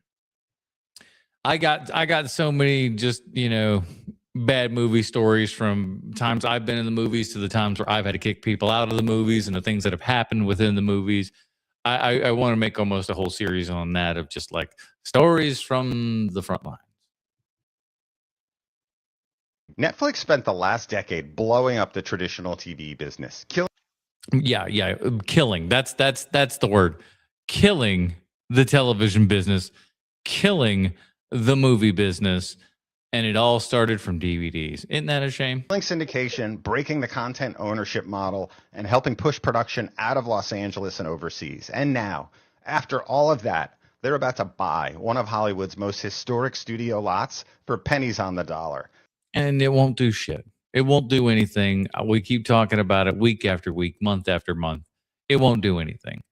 You can bring all of this stuff to Hollywood and everything, but the problem is that it still costs an arm and a leg to do stuff, and all the tax incentives that you might get still won't offset it enough for you to not go someplace else to do it. You guys are in a losing battle. As I have always said, Hollywood will die, and the killer will be in the house with them the whole time. It's genius. It's so sad, and it's incredibly ironic. You've got to hear this. I'm Jason Fisher, the founder of Stage Runner and former head of production at Disney, Paramount, and AMC. So Radford Studios in Studio City, it's one of the great TV lots in Hollywood history. It's the home of Seinfeld, Mary Tyler Moore, Gilligan's Island, Will and Grace, Big Brother. It's the kind of place that literally helped define American television. The people there are amazing. Everyone loved working there. And in 2021, just 5 years ago, at the absolute peak of the streaming wars, Hackman Capital bought Radford for almost $2 billion. Everyone wanted stages then, everyone was chasing content, and everyone thought the boom was going to last forever. Fast forward to today, Hackman defaulted on their loan, Goldman took over, and Netflix is now negotiating to buy that same lot for just $350 million. Why? Because production in LA has collapsed. And it will continue to collapse. This will not change anything. A couple of in-house things will be done. They'll do some local stuff. They'll have some things there. They'll be busy enough, but will it replace anything? Will it do anything long term? No. Again, they're treating a problem at the top. They're ignoring the problem at the root. Strikes, fires, budget cuts, and most importantly, production leaving the state and the country. And let's be honest, Netflix led that charge. This is not a discount. This is a collapse. And the irony is impossible to ignore. Because Netflix didn't just participate in the disruption of Hollywood. They led it. They changed how shows are made, how they're sold, how talent gets paid. All for the worst, mind you. Paid, how studios value libraries, and where productions actually shoot. Exactly. All of those things, what he mentioned with the libraries there and everything. The reason why you have to subscribe to 58 different services now is because of Netflix. They started this whole damn thing. It's them. They're kind of the catalyst. There might have been somebody before them, but at the end of the day, they are the catalyst that really struck all of this into full-fledged motion. And for years, Netflix mostly rented offices and stages all over the world while chasing incentives, cheaper labor, and global scale. Which is what you need to do in business in order to stay profitable, which is something that Hollywood should be doing and in the long term anyways, is because it is already far too expensive for what you guys put out and then what you get in return.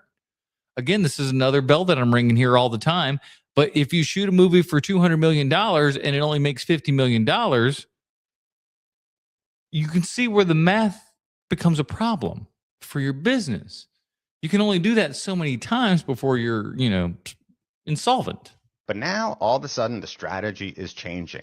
They're building a $1 billion studio in New Jersey. They now own in New Mexico, and they're finally now buying in LA. And my bet, the UK is going to be next, because this is what vertical integration looks like now. own the platform, own the audience, own the content, and now own the stages. I am so happy to say I am not a Netflix subscriber. It was one of those things also most recently where it was like, oh, the new Guillermo del Toro Frankenstein movie is out on Netflix. And it's like, guess I'm not watching that. Yep. Not enough for me to subscribe to Netflix at a top tier level in order to see it in high definition with full sound and everything. Not worth $25 or whatever the fuck it is you're charging. No way, sir. Netflix waited while the market overheated, cracked, and eventually crashed. And now they're coming back to buy the very infrastructure that their revolution helped destroy. That sounds about right.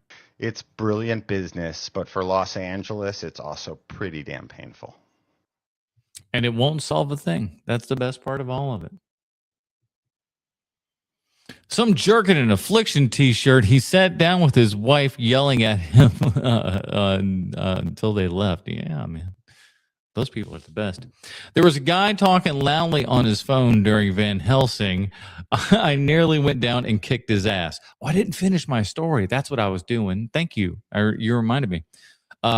This jerk put his feet on the back of my son's chair, asked what I was going to do about it. He was the definition of fuck around and find out. That's for sure. Oh, those are always good. I'm older, but still a hillbilly, not afraid of. Yeah, exactly. So what I was going to say is I told my brother, I said, hand me a milk dud. He handed me a milk dud.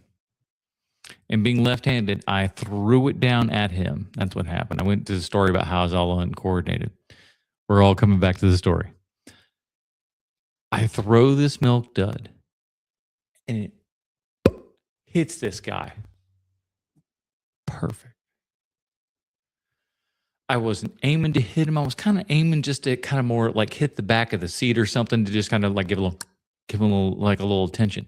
Nope. Right there. Unbelievable. So this guy gets up and then walks up the stairs to our aisle. I've yet to describe this gentleman to you. As he's going up the aisle, I see he's probably about, we'll call him 5'9", 5'10". I can tell he's got a muscular build as he is wearing a black wife beater t-shirt and has these huge shoulders. Dreadlock hair. This black dude looks like he will kill me in 2 seconds. I thought I was going to hit the back of his chair. I hit the back of his head. So this man comes up and he goes, "What the fuck was that?" And I go, "Hey man," and I'm trying to try not to look like a pussy, but also try not to start shit, you know. So I'm just like, "Hey man, turn off your cell phone. The movie started." And he just goes, "You could have fucking asked." And I was just like, just go, just turn. And to his credit, phone never came out again. The movie was absolutely awful. And we were quiet. We were quiet the entire time for the rest of the movie and stuff. He left, and then we left. We go to the bathroom, and me and my dad are kind of standing there at the urinals. No one else in there. And I just go, "So who was ready to throw down if anything was happening?"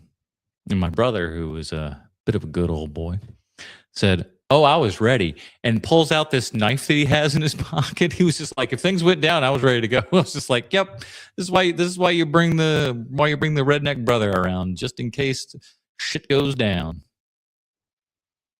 Imagine going to Harry Potter World and you go and you look around and it's just characters from Grindelwald and Fantastic Beasts. And it's not even a Harry Potter location. It's just a vaguely Harry Potter-ish that would blow location. And the music that's playing over the loudspeakers isn't actually music from the movies. It's just new John Williams music that they paid him to make specifically for the theme park. So essentially nothing is familiar, except maybe they put the Hogwarts Express sitting in the middle of it somewhere. What I've just described is what Galaxy's Edge at Disneyland and Disney World has been for the last 7 years. I've never been to Galaxy's Edge, as much of a Star Wars guy as I am and everything. I mean, I haven't been to Disney since I was a wee little lad, a wee child. And even then, I don't really remember much of anything. I remember the Dumbo ride, and I couldn't keep my finger on the button to make him go up long enough, so my mom had to hold it because my finger got tired real quick. I do remember that. I remember being scared in Captain EO. I remember that much. And I remember some fireworks at some point in the Epcot Globe. That's about it. So I haven't been in forever and a day. So I couldn't tell you what any of this stuff was like. But I always felt it would kind of stink. Until yesterday. For the first time, the Star Wars theme park is going to feature music from Star Wars and characters from the part of Star Wars that everybody recognizes. For 13 years, they have owned the rights to Darth Vader. He debuted yesterday. Are you kidding me? This is like Darth Vader's never been throughout this thing before? That seems odd. And up until now, the Stormtroopers were the sequel version, First Order Stormtroopers. I'm not just trying to hate on the sequel trilogy, but I think it's just a pretty sensible move by Disney to incorporate the best and most iconic and recognizable parts of Star Wars into their literal Star Wars theme park. Now, no, you have to go and like all of the new stuff because the new stuff is where we're going. It's the future of Star Wars if you really think about it. The future is female. Now they're actually playing music from the movies, and I'm telling you, it is going to add to the immersion so much. Even though it's just the theme songs and it seems kind of repetitive, when you're walking through Jurassic Park at Universal, you feel like, oh man, like it's so good. It's so good. He's not wrong. When you're just walking around and that theme is going on, it's just like, and the way that they've decorated the entire place with the specific plants and stuff like that. It's so much fun. That's the building from the movie. Oh, I'm hearing the music. It's immersive. It's fun. And now people are going to go into that theme park and hear music from the asteroid chase, and they're going to see Han Solo, who they recognize, with his iconic ship, the Millennium Falcon, which has been sitting there without him for 7 years. The fact that Darth Vader is just now showing up to this theme park is absolutely mind-blowing to me. It's basically a microcosm of the absurd mismanagement of the Star Wars IP by Lucasfilm, and specifically, yes, I'm sorry, Kathleen Kennedy. Oh, we knew it would happen at some point. Down bubble. I did it at the wrong pace.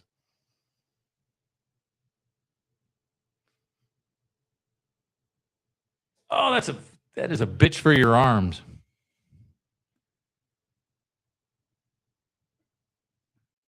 All right. What's next? Comet and Miss Piggy are two of the top Hollywood stars. They've been together for fucking years. And guess what? They've never cheated. And even with all the temptation of Hollywood arse and Miss Piggy being a bitch, they're still together.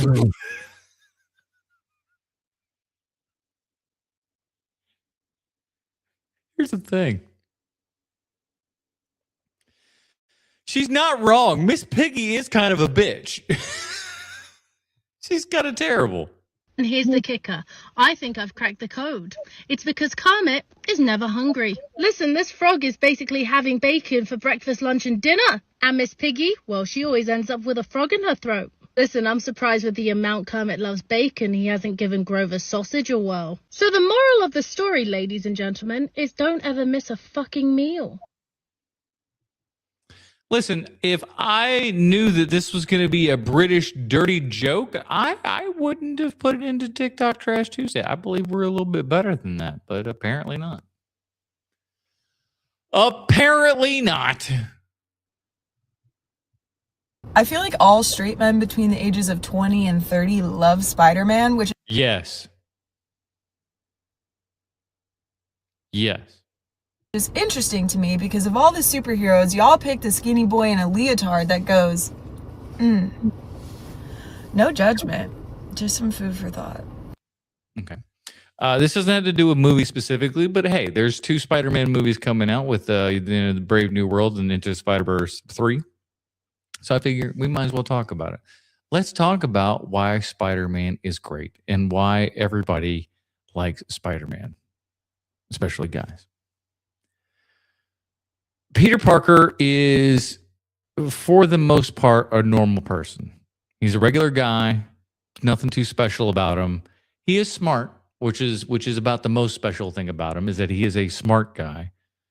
But being smart is not seen as a bad thing. It's actually seen as a good thing.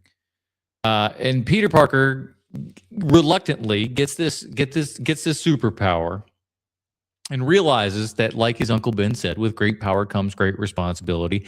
And he learns that as a man, he needs to step up and do the thing that is right. He needs to protect those that can protect themselves. He needs to protect his friends and family. And he does so under the guise of a superhero, so as to not endanger those friends and family that he has. Someone who is doing the right thing for selfless reasons. Spider-Man gets the credit. Peter Parker doesn't get the credit. If anything, Peter Parker gets the shaft because he's got to go and be a regular kid, be a guy that works at a newspaper, be a for all intents and purposes a son, do his homework, go to school, do all these things, and be a superhero at the exact same time. It's what, again, kind of the idyllic thing of a male is to be able to take on all of those things, all of those problems, all of the things that come at you at once, the things that seem impossible, saving a bus and saving your girlfriend. You have to pick one. One is going to die. And the superhero in you goes, no, I can do both.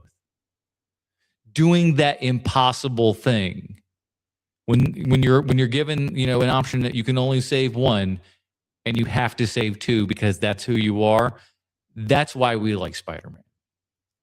And Spider-Man could be anybody underneath that mask. It is just Peter Parker, though. Anybody, you can do the Miles Morales, you can do all the other shit you want to, but at the end of the day, really think about it, it's just Peter Parker. It's just one kid who happened to get bit by a spider, gets this great power, and chooses to use that power for the good of the world, even to his own detriment. That's why we like Spider-Man.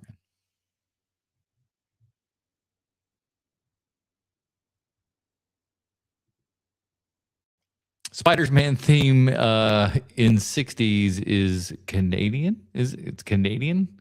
Where they go, Spider-Man, Spider-Man, ain't gonna do anything a spider can.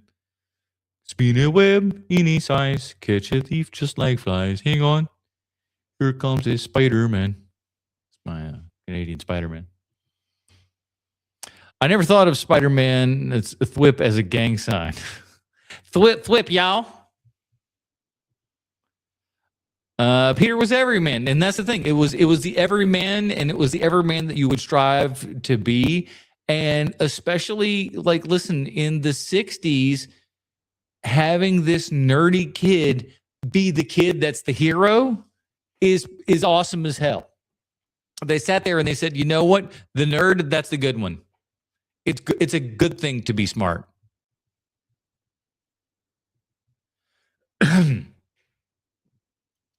DC are heroes that we look up to. Marvel are heroes that we can relate to. Exactly.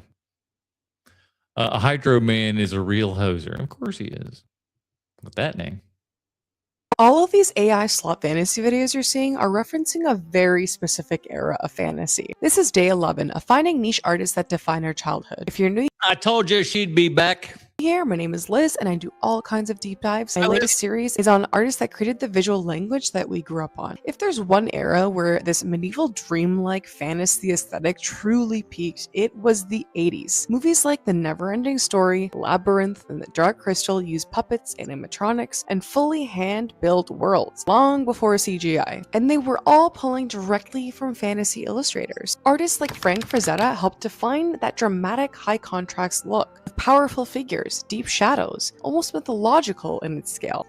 That's what Zack Snyder thinks his stuff looks like, by the by. Then you have Alan Lee and John Howe, who leaned into more grounded medieval realism with detailed armor, ancient architecture, worlds that felt lived in. And both of them would later go on to work on The Lord of the Rings, The Fellowship of the Ring. Are you shocked? Are you shocked at all? Bring that same visual language into modern fantasy. Which is why it looks so good. They spent so much time putting that thing together with all the concept art and really getting things exactly right, and then modeling all of those things. We really, really, broke the mold with those first 3 Lord of the Rings movies. It's unbelievable. Never to be done again, something to that scale and of that matter. Never. Another artist worth mentioning is Larry Elmore, who brought that classic colorful fantasy style, especially through his work with Dungeons and Dragons, which also heavily influenced how fantasy worlds were visualized in the 80s. And then there's illustrator Brian Froud, whose creature designs were directly used in The Dark Crystal and Labyrinth. Fairies is one of my favorite books to read through. Working alongside him was Jim Henson, who took those illustrated creatures and made them real using puppetry, animatronics, and fully physical sets. With The Dark Crystal, he created an entire fantasy. I like the dark. I never liked the Dark Crystal because all of these puppets are so off-putting. I don't like them. I think they look too weird. I don't. It ain't for me. I mean, I'll take Labyrinth. Dark Crystal's a no-go. Fantasy world performed almost entirely through puppets, something that had rarely been done at that scale before. With Labyrinth, he blended that same practical approach with live actors, creating something that felt both theatrical and surreal. Henson had already mastered puppetry through projects. Listen, huge Fraggle Rock fanboy. Huge. Dance your cares away. Worries for another day. Let the music play. Down Fraggle Rock. Projects like The Muppet Show, but in the 80s, he really pushed it onto something much darker and more detailed and more cinematic. So when I look at these AI fantasy videos, I see decades of real artists being looks like The Visitor remixed into one endless aesthetic. And I think it's worth knowing where it actually came from. I know where it came from. Down in Fraggle Rock.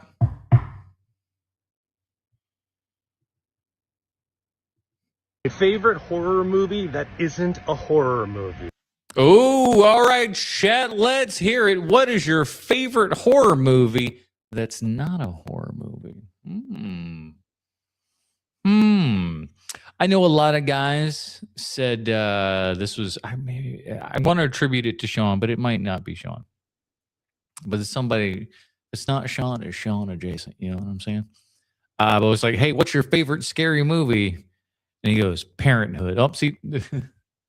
Yeah, that's something. Yeah. What do you mean you're too confused? Yeah, it's just what is a movie that is absolutely frightening to you, but is not necessarily a horror film. Let's see what this gentleman's got. What's yours? I'll go first. Mine is Spencer. That's right, the Princess Diana movie starring Kristen Stewart. What?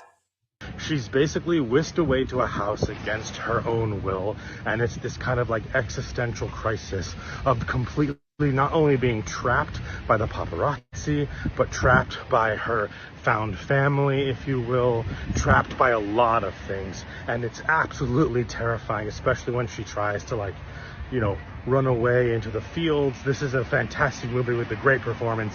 Not technically a horror movie, but damn is it scary. It's got this nightmare dream-like quality to it, fairy tale-esque, like the text says at the beginning of the movie.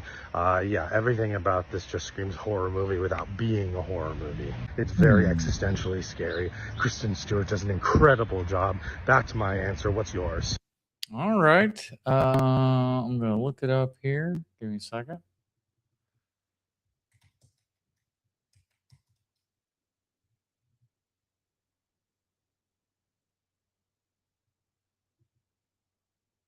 I want to get a large version.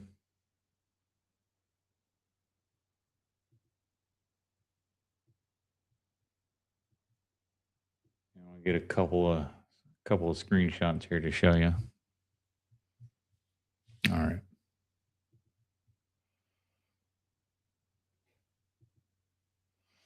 I can't do this without a day's prep time. As a twice divorced dad, Kramer versus Kramer. Yeah, there you go. Which always reminds me, my favorite joke was when Stallone was on SNL. The sketch is there's Norm Macdonald and someone else. I forget who played his wife in the sketch. But Norm is in this giant car crash, and Stallone happens to be there at the car crash. He's playing Stallone in the sketch, and he goes to save this guy, and it's Norm Macdonald, and he just goes and he's like, "Oh my God, it's Sylvester Stallone," and he can't let Sylvester Stallone save him. He has to kind of end up critiquing his movies and stuff like that. And but he hates all of Stallone's movies. So he's just rapping on everything from like stop or my mom will shoot. Yeah, sucked. Because he's like bleeding to death or whatever. And he goes, hey, you know that I like that movie Over the Top. Yeah, Over the Top. That's a good film. That movie is about child custody, right? Yeah. You know that movie Kramer versus Kramer. That's about child custody too. I was missing something though. What was it? Oh yeah, arm wrestling.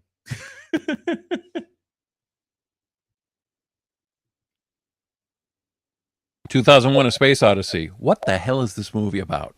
It's really great. It's really great. I was one of those people who was like, what's this movie all about? And it took me many years. It took me many screenings. But I would say that like for sure by the first one, but for sure by the second time that I saw it in IMAX, which would probably have been like maybe my 12th, 15th viewing at that point, I suppose.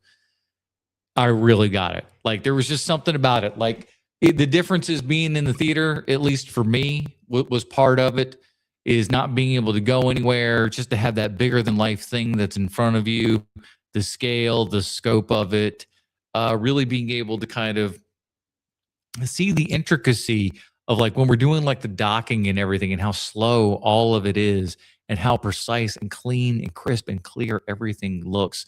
And it's astounding. It's like it's a special effects extravaganza, and it's got a very kind of cool, 60s vibe, acid trip, flies through space and stuff like that. And maybe he'll get into some of what kind of actually goes on in 2001. But for me, it was a movie that I needed to see many times over in order to really kind of get it. And this is not a plot summary of the movie, believe me. If you wanted to know what the movie was about, you could just read the book version that Arthur C. Clarke did, and it's just about aliens. It's ancient aliens. It's the ancient aliens. R.I.P. to the ancient aliens guy. Something happened to him? Does anybody remember what that was? I saw a headline about it. I couldn't remember. Feel like it was tragic. Facilitating humankind. But the movie itself is much deeper than that. There are these monoliths throughout the whole movie, and each one is a marking point on each stage of man's evolution. Correct. So the monolith is kind of the discovery of technology, if you will. When we're at the dawn of man and everything, there's like the old saying of God doesn't create in straight lines. So if you see those straight lines and things, you realize that that is something that is made by man. So when we are in this proto-man stage here at the dawn of man, and you got to realize that these aren't monkeys, these aren't humans, these are that kind of half in between, half human, half monkey. And that's kind of, why they do what they do. They're like, they are that kind of like little bridge character there, if you will. So when they see this thing pop up out of nowhere that is just emanating this kind of sound and everything that they can't quite feel, and it's like there's almost this energy coming off of it, and they're looking at it and they're going up to touch it and everything, because this is so strange to them. They've never lived in a world where there is something that is straight, that is smooth, that is at these 90-degree angles, that is just straight up and down like this, that is just this monochromatic big black block here and everything that feels like it's, emanating this kind of, aura, for lack of a better word. And so that is that point. And is at that point then when they are touching the monolith that it kind of like, it clicks that inner thing in them. I forget exactly what it's called. I've had too many beers to think about it precisely at this point. But that is what kind of hits that thing in them that goes, oh, wait a second, there's something beyond. And that is when he's kind of throwing around the bones there. And it's like, wait a minute, smash, smash, smash. And he realizes that this bone can become a weapon. He realizes that there is a world outside. There's just, and again, there's something then that clicks in him, and he's able then to take that weapon and then beat other members of society with it. He becomes then, he has a fight with another clan of pre-humans and everything. they had that fight. And so you realize, oh, this is the destruction. This is that thing that would, put them on further into the future. The thing that would catapult man, as it were, into the future is this creation of the weapon, which would then, create into fire and all the other things that would evolve all the way in. That's when you get the smashing of the bones and then the cutting from the bone flying through the air to the spaceship, the longest jump cut in cinema history, going from a bone of prehistoric man to 2001 all the way up into this, mighty fine future here and everything. Then when they see the monolith again on the moon, that is yet another thing. They discovered this thing on the moon.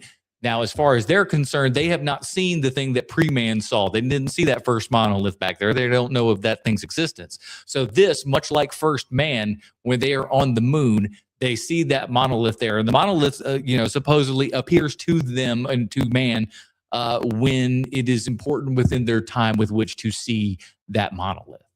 And so that's where that comes up at the second half. And I'm about to be, so I'm going to let it go. The Dawn of Man sequence, when they discover tools, and that is when man becomes the dominant force on the planet. They told you.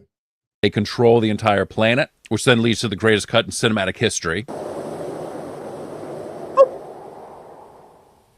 And again, I want everybody to know, I don't watch these ahead of time. I don't watch them ahead of time.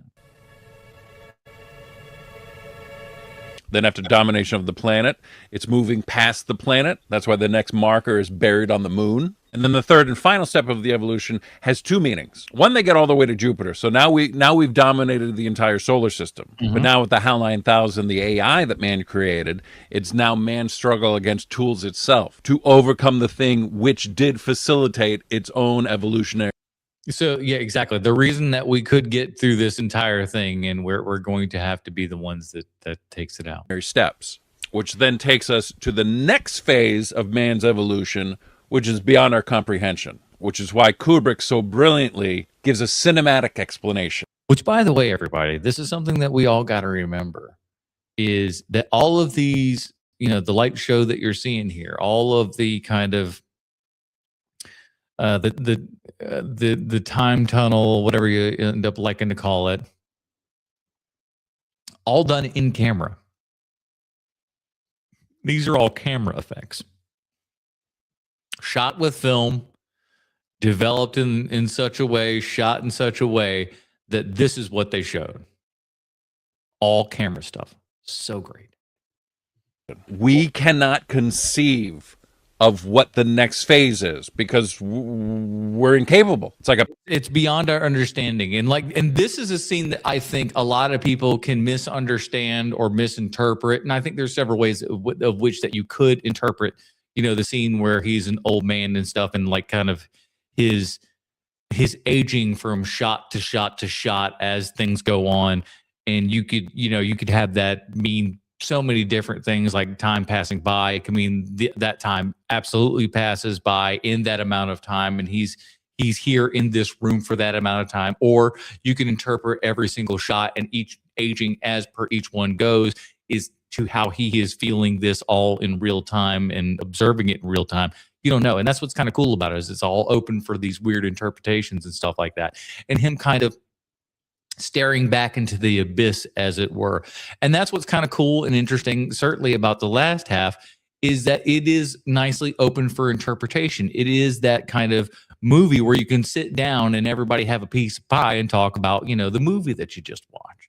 Person inside of a painting looking at us walking around the museum trying to understand how to do that. And then when Dave reaches that next step in the evolution, the monolith shows up. It's that time for him to see that. And then we evolve beyond the current state of human into this star child. What does that mean? We don't know. And that's the whole point, is that we don't know. He's reborn again into the star child, no longer constrained by our universe. It's a brilliant movie. Or if you want to be boring, it's a bunch of aliens left us stuff and said, hey, good luck. But come on. It's a fantastic movie. You may need to see it a couple of times to really get it. But once you do, gosh, it's really, really great. That shot was so good. Kubrick, but would it be better if the bone and the ship were at the same angle? I agree with this. And can you imagine, but maybe a slight fade from one to the other? I like the cut, but I do agree that that is one thing that always kind of bothered me, is that it wasn't in that exact same shink. Like, you ain't the only one that was bothered by that, bud. Me too. So we've got two TVs here. One TV is a 75-inch TV and it's $500. The other 75-inch TV is $7,000. Do you think that you could tell the difference between a $500 television and a $7,000 television? I definitely can. I can tell the difference between a couple $100 and about $1,000. There's a big one, and especially if you're doing a left and right comparison between those two, that $7,000 one is going to blow it out of the water, because let me tell you, when you get in that $500 and sub $500 category, most of those TVs look like absolute trash. And I know what you're thinking. I got one of those cheap ones in my house and it looked really good. Again, if you've been eating bologna sandwiches your entire life, you don't know how good steak is. And we're going to see if people can tell the difference between them. On paper, they seem like they'd be exactly the same. They're both 4K, they're both smart TVs. Like that matters. And they both have these two more advanced technologies. Okay, so mini LEDs, quantum dots. So your mini LEDs, that means your LEDs are tighter, smaller and everything. So that means you're going to get brighter colors and everything, and, more local dimming zones, things of that nature. And then quantum dots, that means you're going to get, more colors than you would normally get in your regular LED. The Q stands for quantum dots. So that just means you're getting much more of a color spectrum there and everything. So yeah, standardized stuff, but there's a little bit more to it than that. Which help with contrast and color. The Vizio Mini. Look, I mean, you can even kind of tell it a little bit in this, and it's because it's tougher to tell on a cell phone video. But man, you see this in person, and you would be like, LED Quantum is just such an awesome TV. It gets brighter than TVs from last year that were like $1,200 or $1,500. It's like, yeah. Now listen, don't get me wrong. Cheaper TVs are getting better, but man, it's one of the best values I've seen in like 5 or 10 years. I think like 9 out of 10 of my friends, if they're like, what TV should I buy? I'd be like, just get that one. And then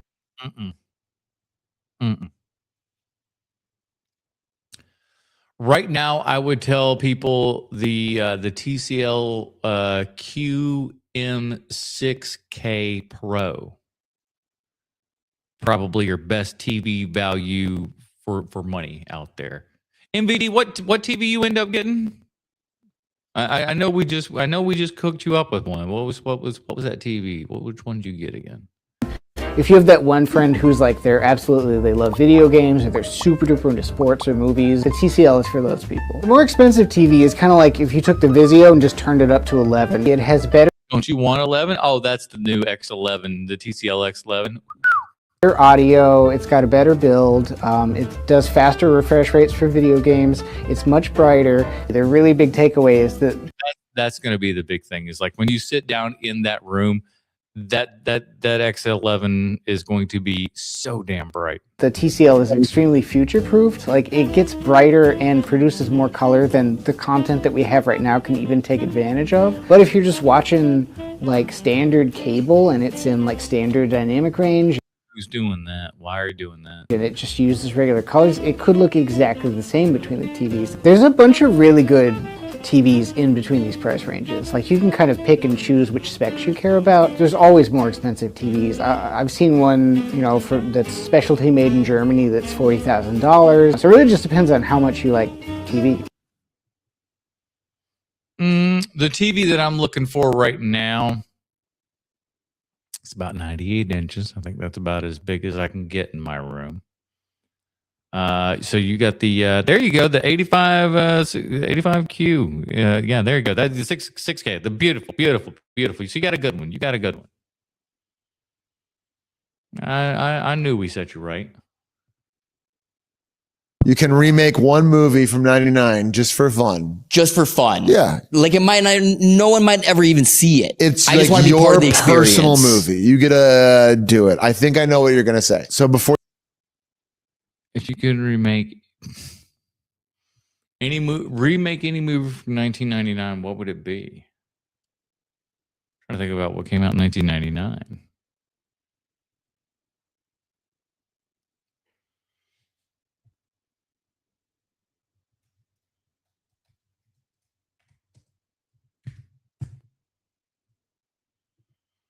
All right, movies from 1999. What would I remake? Quick look.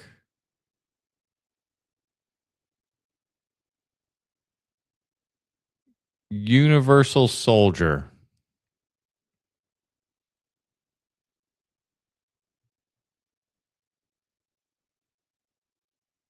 I don't know. So he got something. Let's see what Dave Franco comes up with. Before you say it, I'm going to guess. Okay, can we say it at the same Yeah, time? yeah. This is the first thing that comes to mind. 1, 2, 3. Being John Malkovich. Oh my God. To get inside of Malkovich's head. Let's get there, man. What the fuck? What are we talking about? Okie doke. We're at Paradise. We got the $10.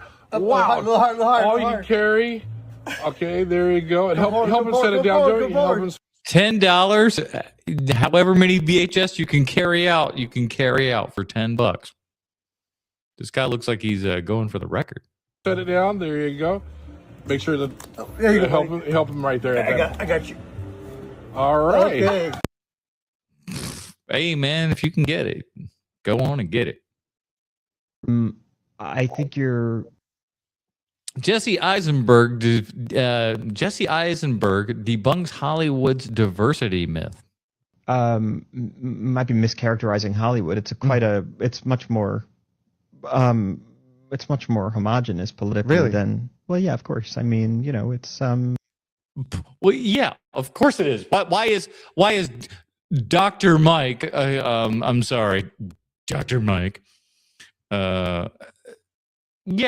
Hollywood is an echo chamber unto itself. What are you talking about? people who get into the arts, and have maybe like a real feeling of not only rebelliousness, but not enough actual courage to actually do anything. So, you make pretend. So driven by, great empathy because you want to, or making money and becoming famous.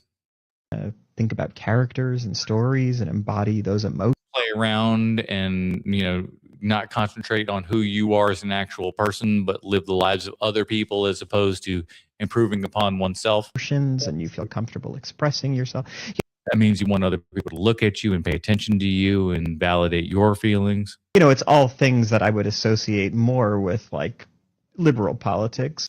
Pussies. And, most Hollywood stories are underdog stories. Right, because you guys are always the victims.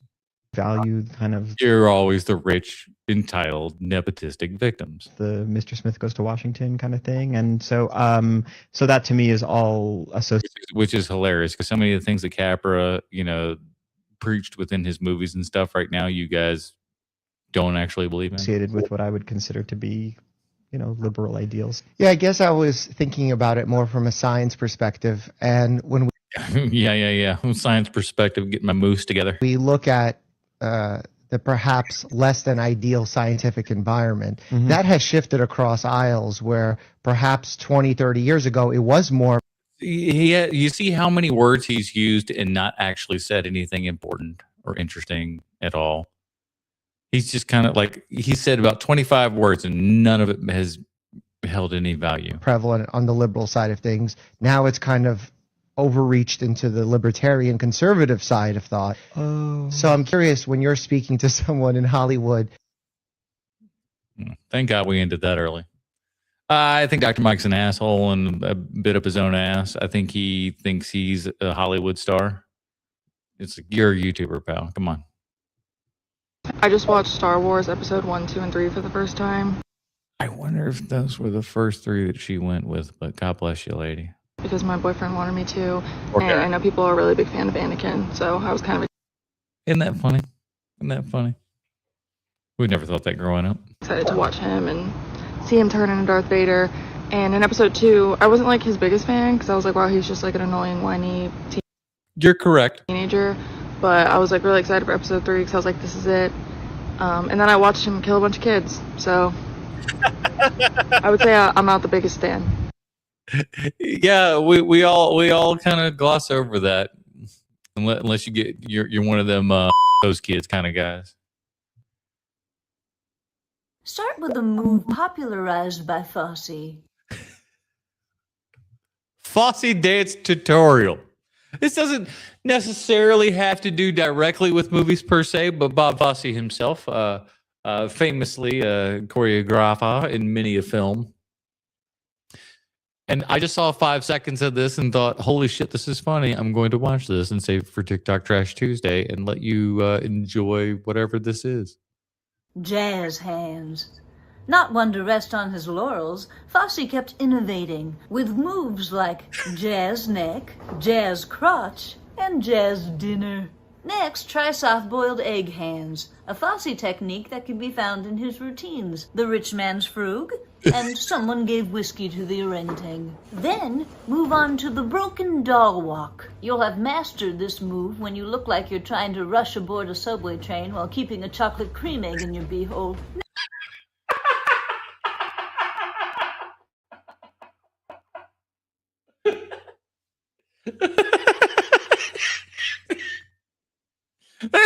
Now you can blaze through the full repertoire of Fosse steps. The rake, the drip, the crane kick, baby made of noodles. Turn down your TV, Mrs. Rosenbaum. The downstairs neighbors lament.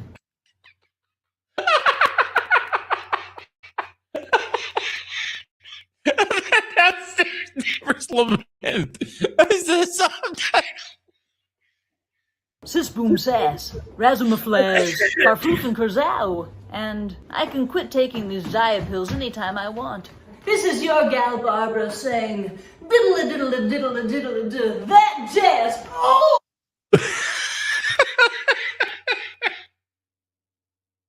Thanks, Barbara. Holy shit, that's funny. Oh, man. And I can kick.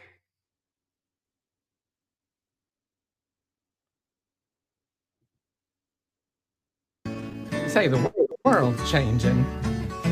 If Arthur Guthrie did the opening narration for Lord of the Rings, And I have to agree. You see, I have recently sensed disruptions in the earth, air, water, and all other critical elements of our natural habitat. See, it all started with the Dark Lord Sauron. You remember Sauron. See, what Sauron had done was take it upon himself to go full Zale's outlet and make a whole mess of rings. Magic ones, no less. Magic ones. No small task, I'm sure. He gave 3 of them to the elves. Nice bunch of folks. 7 more to the dwarf lords, always digging and scratching in the dirt for treasure of the material persuasion. And 9, yes, 9 rings were gifted to the kings of men, who, as I'm sure you know, desire power above all else, but they were all of them deceived. For another ring was made. Yes, it turns out that the Dark Lord Sauron out there in Mordor, with all his orcs and trolls and ring wraiths and all other kinds of mean and nasty things, had gone and made his own master ring to rule them all. And that was the One Ring. You remember the One Ring. This is a story about the One Ring. hey, listen, if Galadriel's on break, Guthrie could fill in.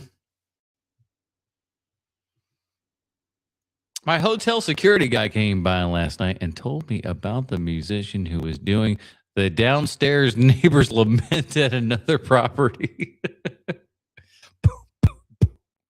Knock 3 times on the ceiling if you want me. Twice on the pipes if the answer is no. Hey, everybody, hit that like and subscribe, damn it. Miss Mandela effect. Why would he? There is a snake in my boot. A lot of people remember it being a snake in my boot. That's because it is. As someone who was there in the original, and has been there ever since, and has seen the movie and sees a scene in the movie. There is a snake in my boot. Are you stupid? But apparently in this timeline, he says there's a snake in my boots, which doesn't make sense. There's no abs. Why would it not make sense? He's a cowboy. A cowboy wouldn't find a snake in his boot. What are you talking about? Cowboy falls asleep on the plains and a snake crawls in his boot. Sounds like the most obvious thing that could ever be. No? Seen Toy Story a million times. There's a snake in my boot. Why would it be anything else? Yes. That is clearly what he just said. What the What did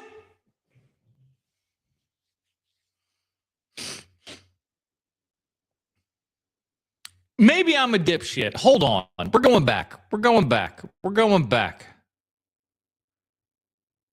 I got it. Am I fucking retarded? I mean, I know the answer is yes to that one, but come on. Nasty Things had gone and made his own master ring to rule them all, and that was the One Ring. You remember the One Ring? This is a story about the One Ring. I want to make sure I hear this guy's argument for this thing correctly. Miss Mandela effect, why would he? There is a snake in my boot. A lot of people remember it being a snake in my boot, but apparently in this timeline, he says there's a snake in my boots, which doesn't make sense. There's no way. I've seen Toy Story a million times.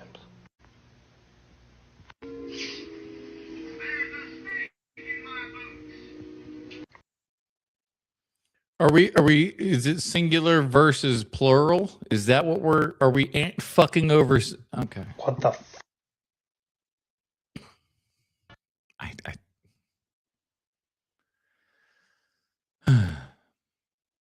Okay. This next one's great.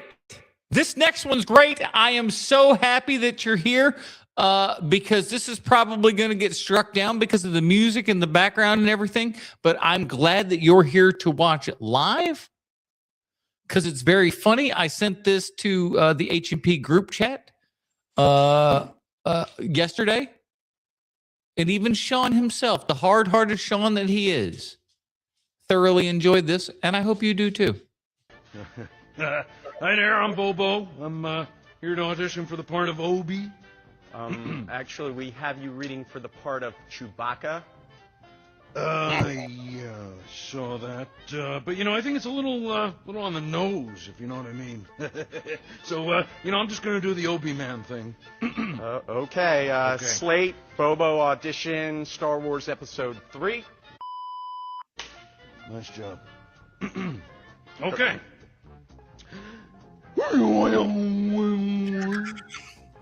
Ani, you were the chosen one. It was said that... All right, cut. What? Wait, I wasn't done.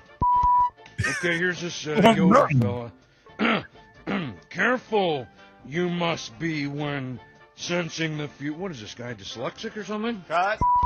Okay, all right, you're gonna love this one. This is good. Who am I? Cut. I am Dark Vader. Cut. Okay, I gotta get this off. Isn't this great? Because like the Jim Henson stuff is so awesome because you forget that you're watching a puppet. You know, it's just like you believe Bobo as a character. Okay, now I'm the bad guy, Poopadoopus. Okay, only through me can you achieve a power greater than any Jedi. All right, cut. Ooh, cut, I'm creepy. cut. Okay, I'm just gonna borrow him. Just let me borrow him for a second. Hold on. Okay, who am I? Luke, I'm so scared. Luke. What are you doing? Princess Leia. This is ridiculous. Huh? Okay, I got another one. I got another one.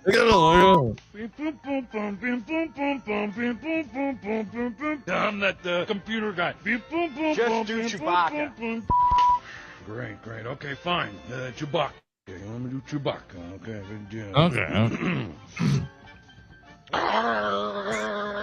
Okay. All right, you happy? It doesn't even say anything in the door. One of the most underrated Muppets ever, man. My favorite recently was when he was at a wrestling event and showed up as Miss Piggy's bodyguard.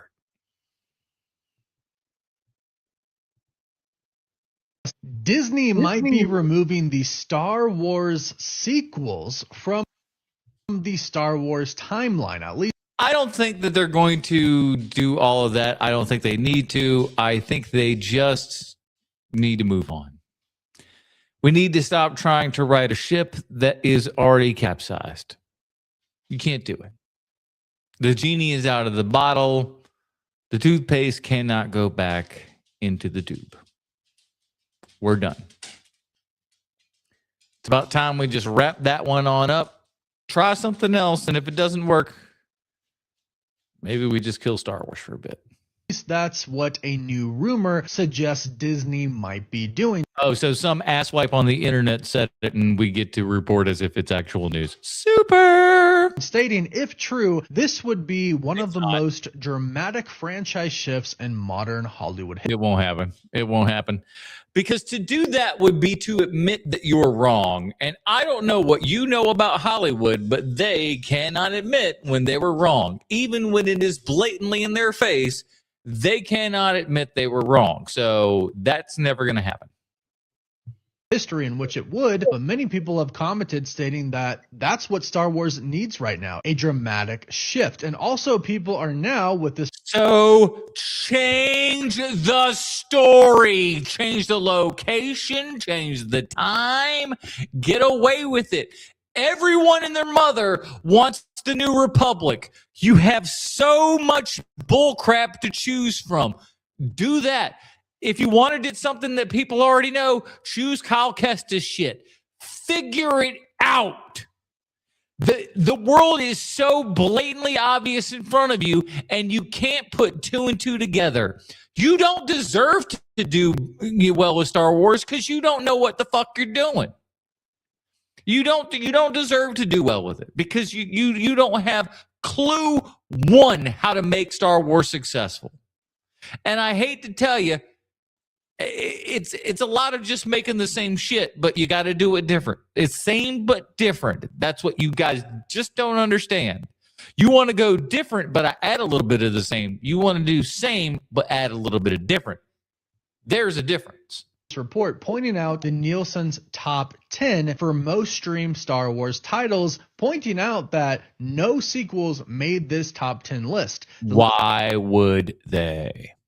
List is Andor, A New Hope, The Phantom Menace, The Empire Strikes Back, Revenge of the Sith, Attack of the Clones, Return of the Jedi, Rogue One, A Star Wars Story, Star Wars, Tales of the Underworld, and 10 Star Wars, The Clone Wars. You take out the new stuff, and doesn't that just totally make about sense? You know, given the dynamic, given the ages of everyone involved at this point, yeah, it makes sense.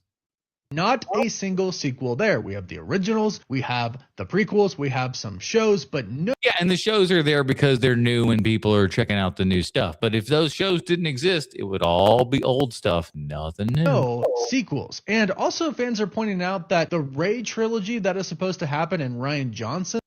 Oh my God.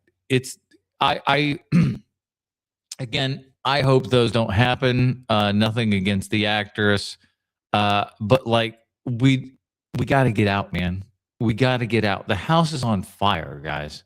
We got to get out. Trilogy seem to be stuck in development right now, which could be because Disney might be planning to simply make these sequels kind of disappear from the main Star Wars storyline. Good, just make them do. No, that's not what they're gonna do. They just need to. You can't go back to the well again and go like, but do you like me this time? No, you don't get second chances at bat. You don't. You guys screwed the pooch. You didn't think far enough in advance. You didn't plan your stuff out, and the movies came out haphazardly. Again, Hollywood will die at its own hands. And the plan would actually be to focus on the original characters. What do you think about this? Should Disney do this or not? And would it save Star Wars? No, none of this will save Star Wars. The only way you save Star Wars is getting away from the Skywalker universe. Period. Have other stuff be have the Force be the thing that, you know, surrounds us and binds us and puts all of these things into the land of Star Wars. Make it Star Wars, but don't make me watch the same shit that I've been watching for, you know, in my life, 44 years. Filoni is giving us a New Republic, no doubt. Listen, man, with Filoni being put in charge, I hope it goes in the right direction. But, like, let's be frank, who's holding out hope? I ain't. If you ever fall asleep in a movie theater, and when you wake up everybody has gone and the exit has disappeared, you are not safe. I'm telling you, I have been in these movie theaters. I've been in, like, there was a Cinnabar that closed down, like, in Myrtle Beach. So I drove from, like, Charlotte to Myrtle Beach just to go and pick up stuff from this theater and everything. And just walking through this abandoned theater that I'd never been in before that looked somewhat like my theater, but different, and all up through their rooms and catacombs and all the different places and stuff in there where no one was at and everything was just abandoned and gone. It is creepy and cool. Please listen carefully to the following rules. 1. Do not try to remember the movie you were watching. Man, we got this. I had a server come in one night when we were closing, and he goes, this is how he talked to. This guy's name is Jack. He goes, there's a guy in Theater 6 who's, like, he might be dead. And I knowing who Jack was, I knew that he probably wasn't dead, and he was probably exaggerating just a little bit. So I was like, do what? He's like, yeah, man, he hasn't moved. I was like, the lights are on, we're cleaning, and, like, he's not moving. I'm like, okay, let's go in there. So we go in, and this guy is like, well, he's finally awake. He's on the opposite side of where the door is and everything, just walking around, clearly just rip shit drunk. I mean, just blotto. And we were like, hey, man, you all right? Everything okay? Yeah, I'm fine. You all right? You need this? You want me to call you a cab or something? Say, oh, I got it. Then he forgot his glasses at some point, had to go back in. Then he went to use the restroom. Promptly peed all over the floor. Luckily, we have a cleaning crew at night, so I was just like, that's somebody else's problem, and we just left. But yeah, man, some people can wake up and after a little bit of a stupor, not know quite where they are in the movie theaters. I've seen it happen. If you do, the screen will start showing it again, but with you in it. 2. Leave your seat immediately. If you hear a voice whisper, shush, as you get up, stand still for exactly 17 seconds and then keep going. 3. Ignore all exit signs. If you pass the same movie poster more than once, stop, close your eyes, count to 32 and then go back the way you came. 4. Do not be tempted to follow any laughter you hear from Theater 4, no matter how happy it sounds. Remember... And Theater 4 was by the liquor, so, you know, you could be having a lot of fun at Theater 4, I'll tell you that. There is no audience left here. To escape, you will need to find the projectionist's office. If you see a blue... That's upstairs. Blue light under the door, don't wait, don't hesitate, just knock. But if the light is red, I'm so sorry. Okie doke. Is this an Exit 8 thing? I don't know. This is like it's like all these other, like, you know, AI backrooms-esque sort of blah bitty blah.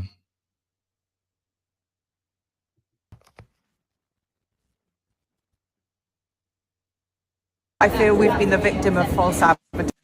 Not the update we wanted to give. If you saw this on a page, what screen do you think you would be seeing Jaws in?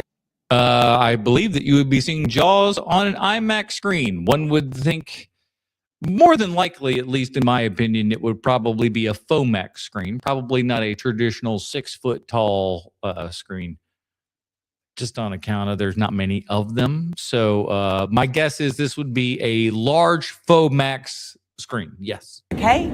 Because we thought we were seeing it in IMAX. And I'm sure in the finer details, Odeon, I'm sure it was clear in the finer details, but we didn't look at Only in select theaters. to the finer details. So we thought we were seeing it in IMAX. And it was not. I know you only see 4 minutes of shark in Jaws, but I wanted to see them big in IMAX. It was sadly no Max, but it was very good. Then it kept on going, we're going to need a bigger screen, which was funny. Some of the clues that it wasn't IMAX.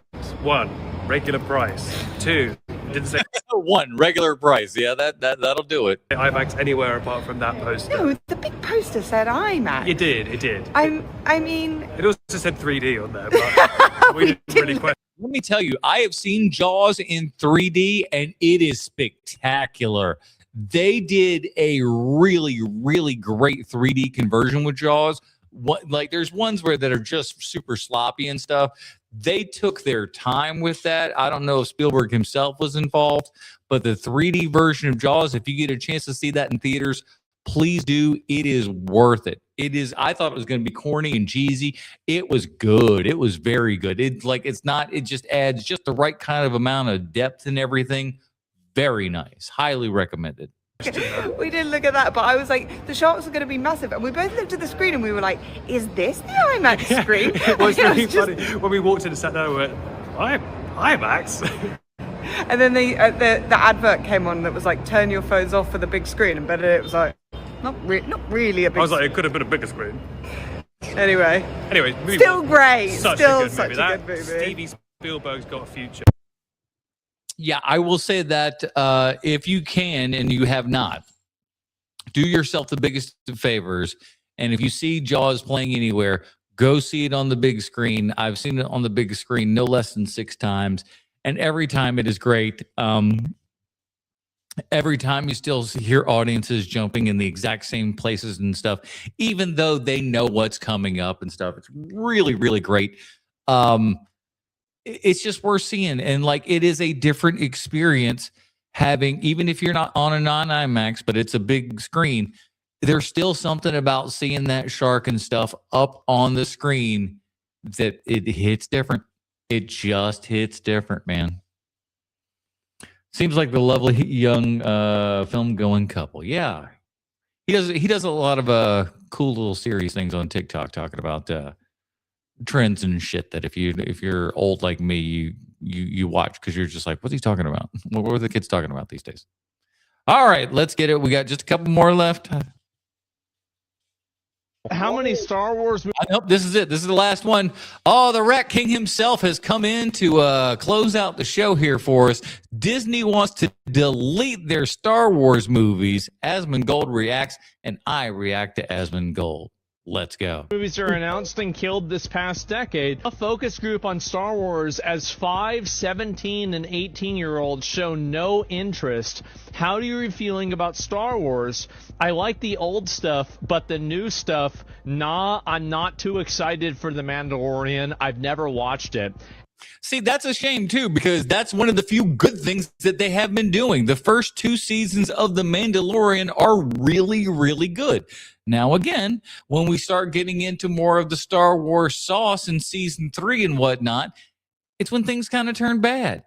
I don't know what that whole segment was about here. I will almost go so far as to call it a Martez Sisters moment in Mandalorian season 3. Where we send Grogu off to, go to Jedi school or whatever for 5 whole fucking minutes. And then he comes back and he's just like, yeah, I want to be with you. Fucking what? Why have any of that? It was such a waste of time, honestly. But I can see it, man. If you're a young kid, what's Star Wars doing for you right now? Anything that came out after I was born isn't that. They're so based. Oh my god. Anything that came out after I was born isn't that great. Star Wars has been quiet lately, but I liked Andor a lot. A lot of people liked Andor. Yeah, Andor's good. Baby Yoda is creepy, like an animatronic. First of all, yeah, he is animatronic, which is great. And I like that he's animatronic because they shamed him. They shamed them into doing that when they had Werner Herzog on set. He was like, "You will not be doing this as a puppet. You are a coward." And they were like, "Oh shit, Werner Herzog calls us a fucking coward. We better have this puppet in the show 90% of the time." It's great. The puppet's great. It's one of the good things they've been doing. I hate to break it to you. Oh, wow. So everybody just totally hates this. Tempered expectations for Star Wars, the to open lower than the box office and bomb Solo, a Star Wars story. That is.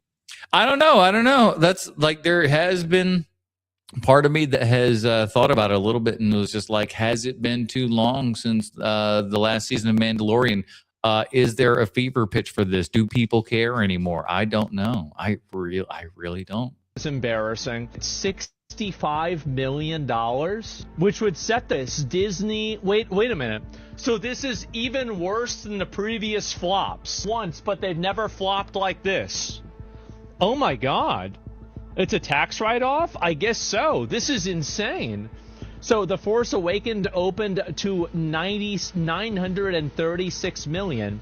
6 years of Canada era movies, 3 seasons of Mandalorian, and the first theatrical Star Wars in 6 years may open a film below box office. Is Disney's Star Wars brand beyond repair? I think that it is. I think that this is a really... Now, what is this? This movie is a commercial. It's a commercial for the Baby Yodas, right? Like it's whatever its name is, Grogu or something like that. It's just simply a commercial. Yeah, it's a commercial for the toys that they're going to sell. It's a commercial for the next show that they'll do with Grogu and all this other crap. It's become the comic bookification of Star Wars and media in and of itself, where it is the product that you're currently enjoying is only a product to sell you to the next product. And that next product will do the exact same thing for the next product that is to go after that. Repeat until you've absolutely killed the genre. Anybody else care about it? Let me see what this is. To remove Star Wars sequel trilogy from timeline and refocus on the original characters. Wait, they're just going to say never mind? If they're Hollywood history. Oh my God. They're just going to get rid of it. Retcon the entire thing?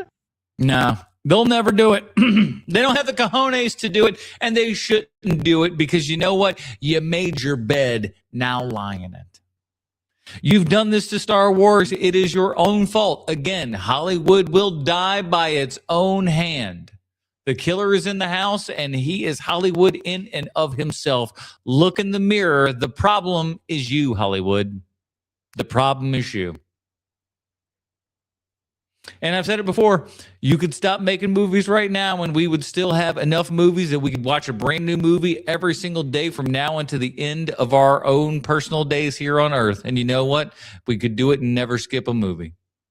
There's that many movies that are out there. So we're good. We're good with movies, but we don't need you as much as you might think that we do. Between movies and TV shows, we set. I don't trust this tracking stuff, but I'm not familiar with it either. In this movie, we will get to see the monsters. In this movie, we will get to see the monsters from the game. Chewbacca and R2 played at the Falcon, and kind of geez, I can't wait to see where those chess pieces were from and everything, what their backstories were. Thank God we can finally get to the bottom of it. Only way to win me back is to kill Mando. I would not be shocked if Mando dies at the end of this. I feel like that's the way to kind of get out of this. I think it's also pretty stupid, though, because at the end of the day, you could just keep rolling with this and have John Wayne's, grandson in there and Pedro just doing the voice and stuff because he's not going on screen. I'm fairly certain he takes the helmet off in this one to earn a paycheck and whatnot, but he ain't in that suit most of the time. And he ain't in that way in the show either. And I don't like him taking the helmet off, to be quite frank. helmet should be staying on. That's kind of the whole fucking point. They make a strong point of it being the point of the thing. But I don't know, man. I don't know what we're gonna do with it. We're gonna watch it for the podcast here and everything because it's what we do. Thank God for Poloni. But listen, man.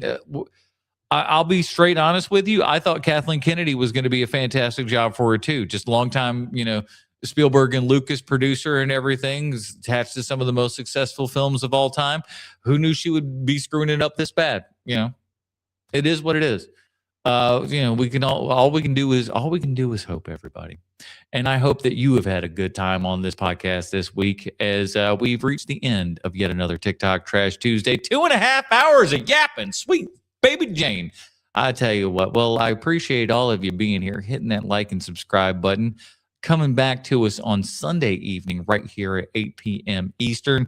We're talking Thelma and Louise from one Ridley Scott. You ever heard of that guy? He ain't half bad. So we're going to be talking about Thelma and Louise on this week's episode of HMP. Then after that, we're going to be talking... Pardon me. We'll be talking to The Man from U.N.C.L.E., and that will lead us into the aforementioned Mandalorian Grogu. So we'll be checking all of that good stuff out there as well. So that is it, everybody. We will see you guys all next week. Let me hit the music here while we get us all out. Love you guys. Thank you so much for hitting the like, subscribe, all that good jazz. See you on Sunday night. I love you. Bye-bye now.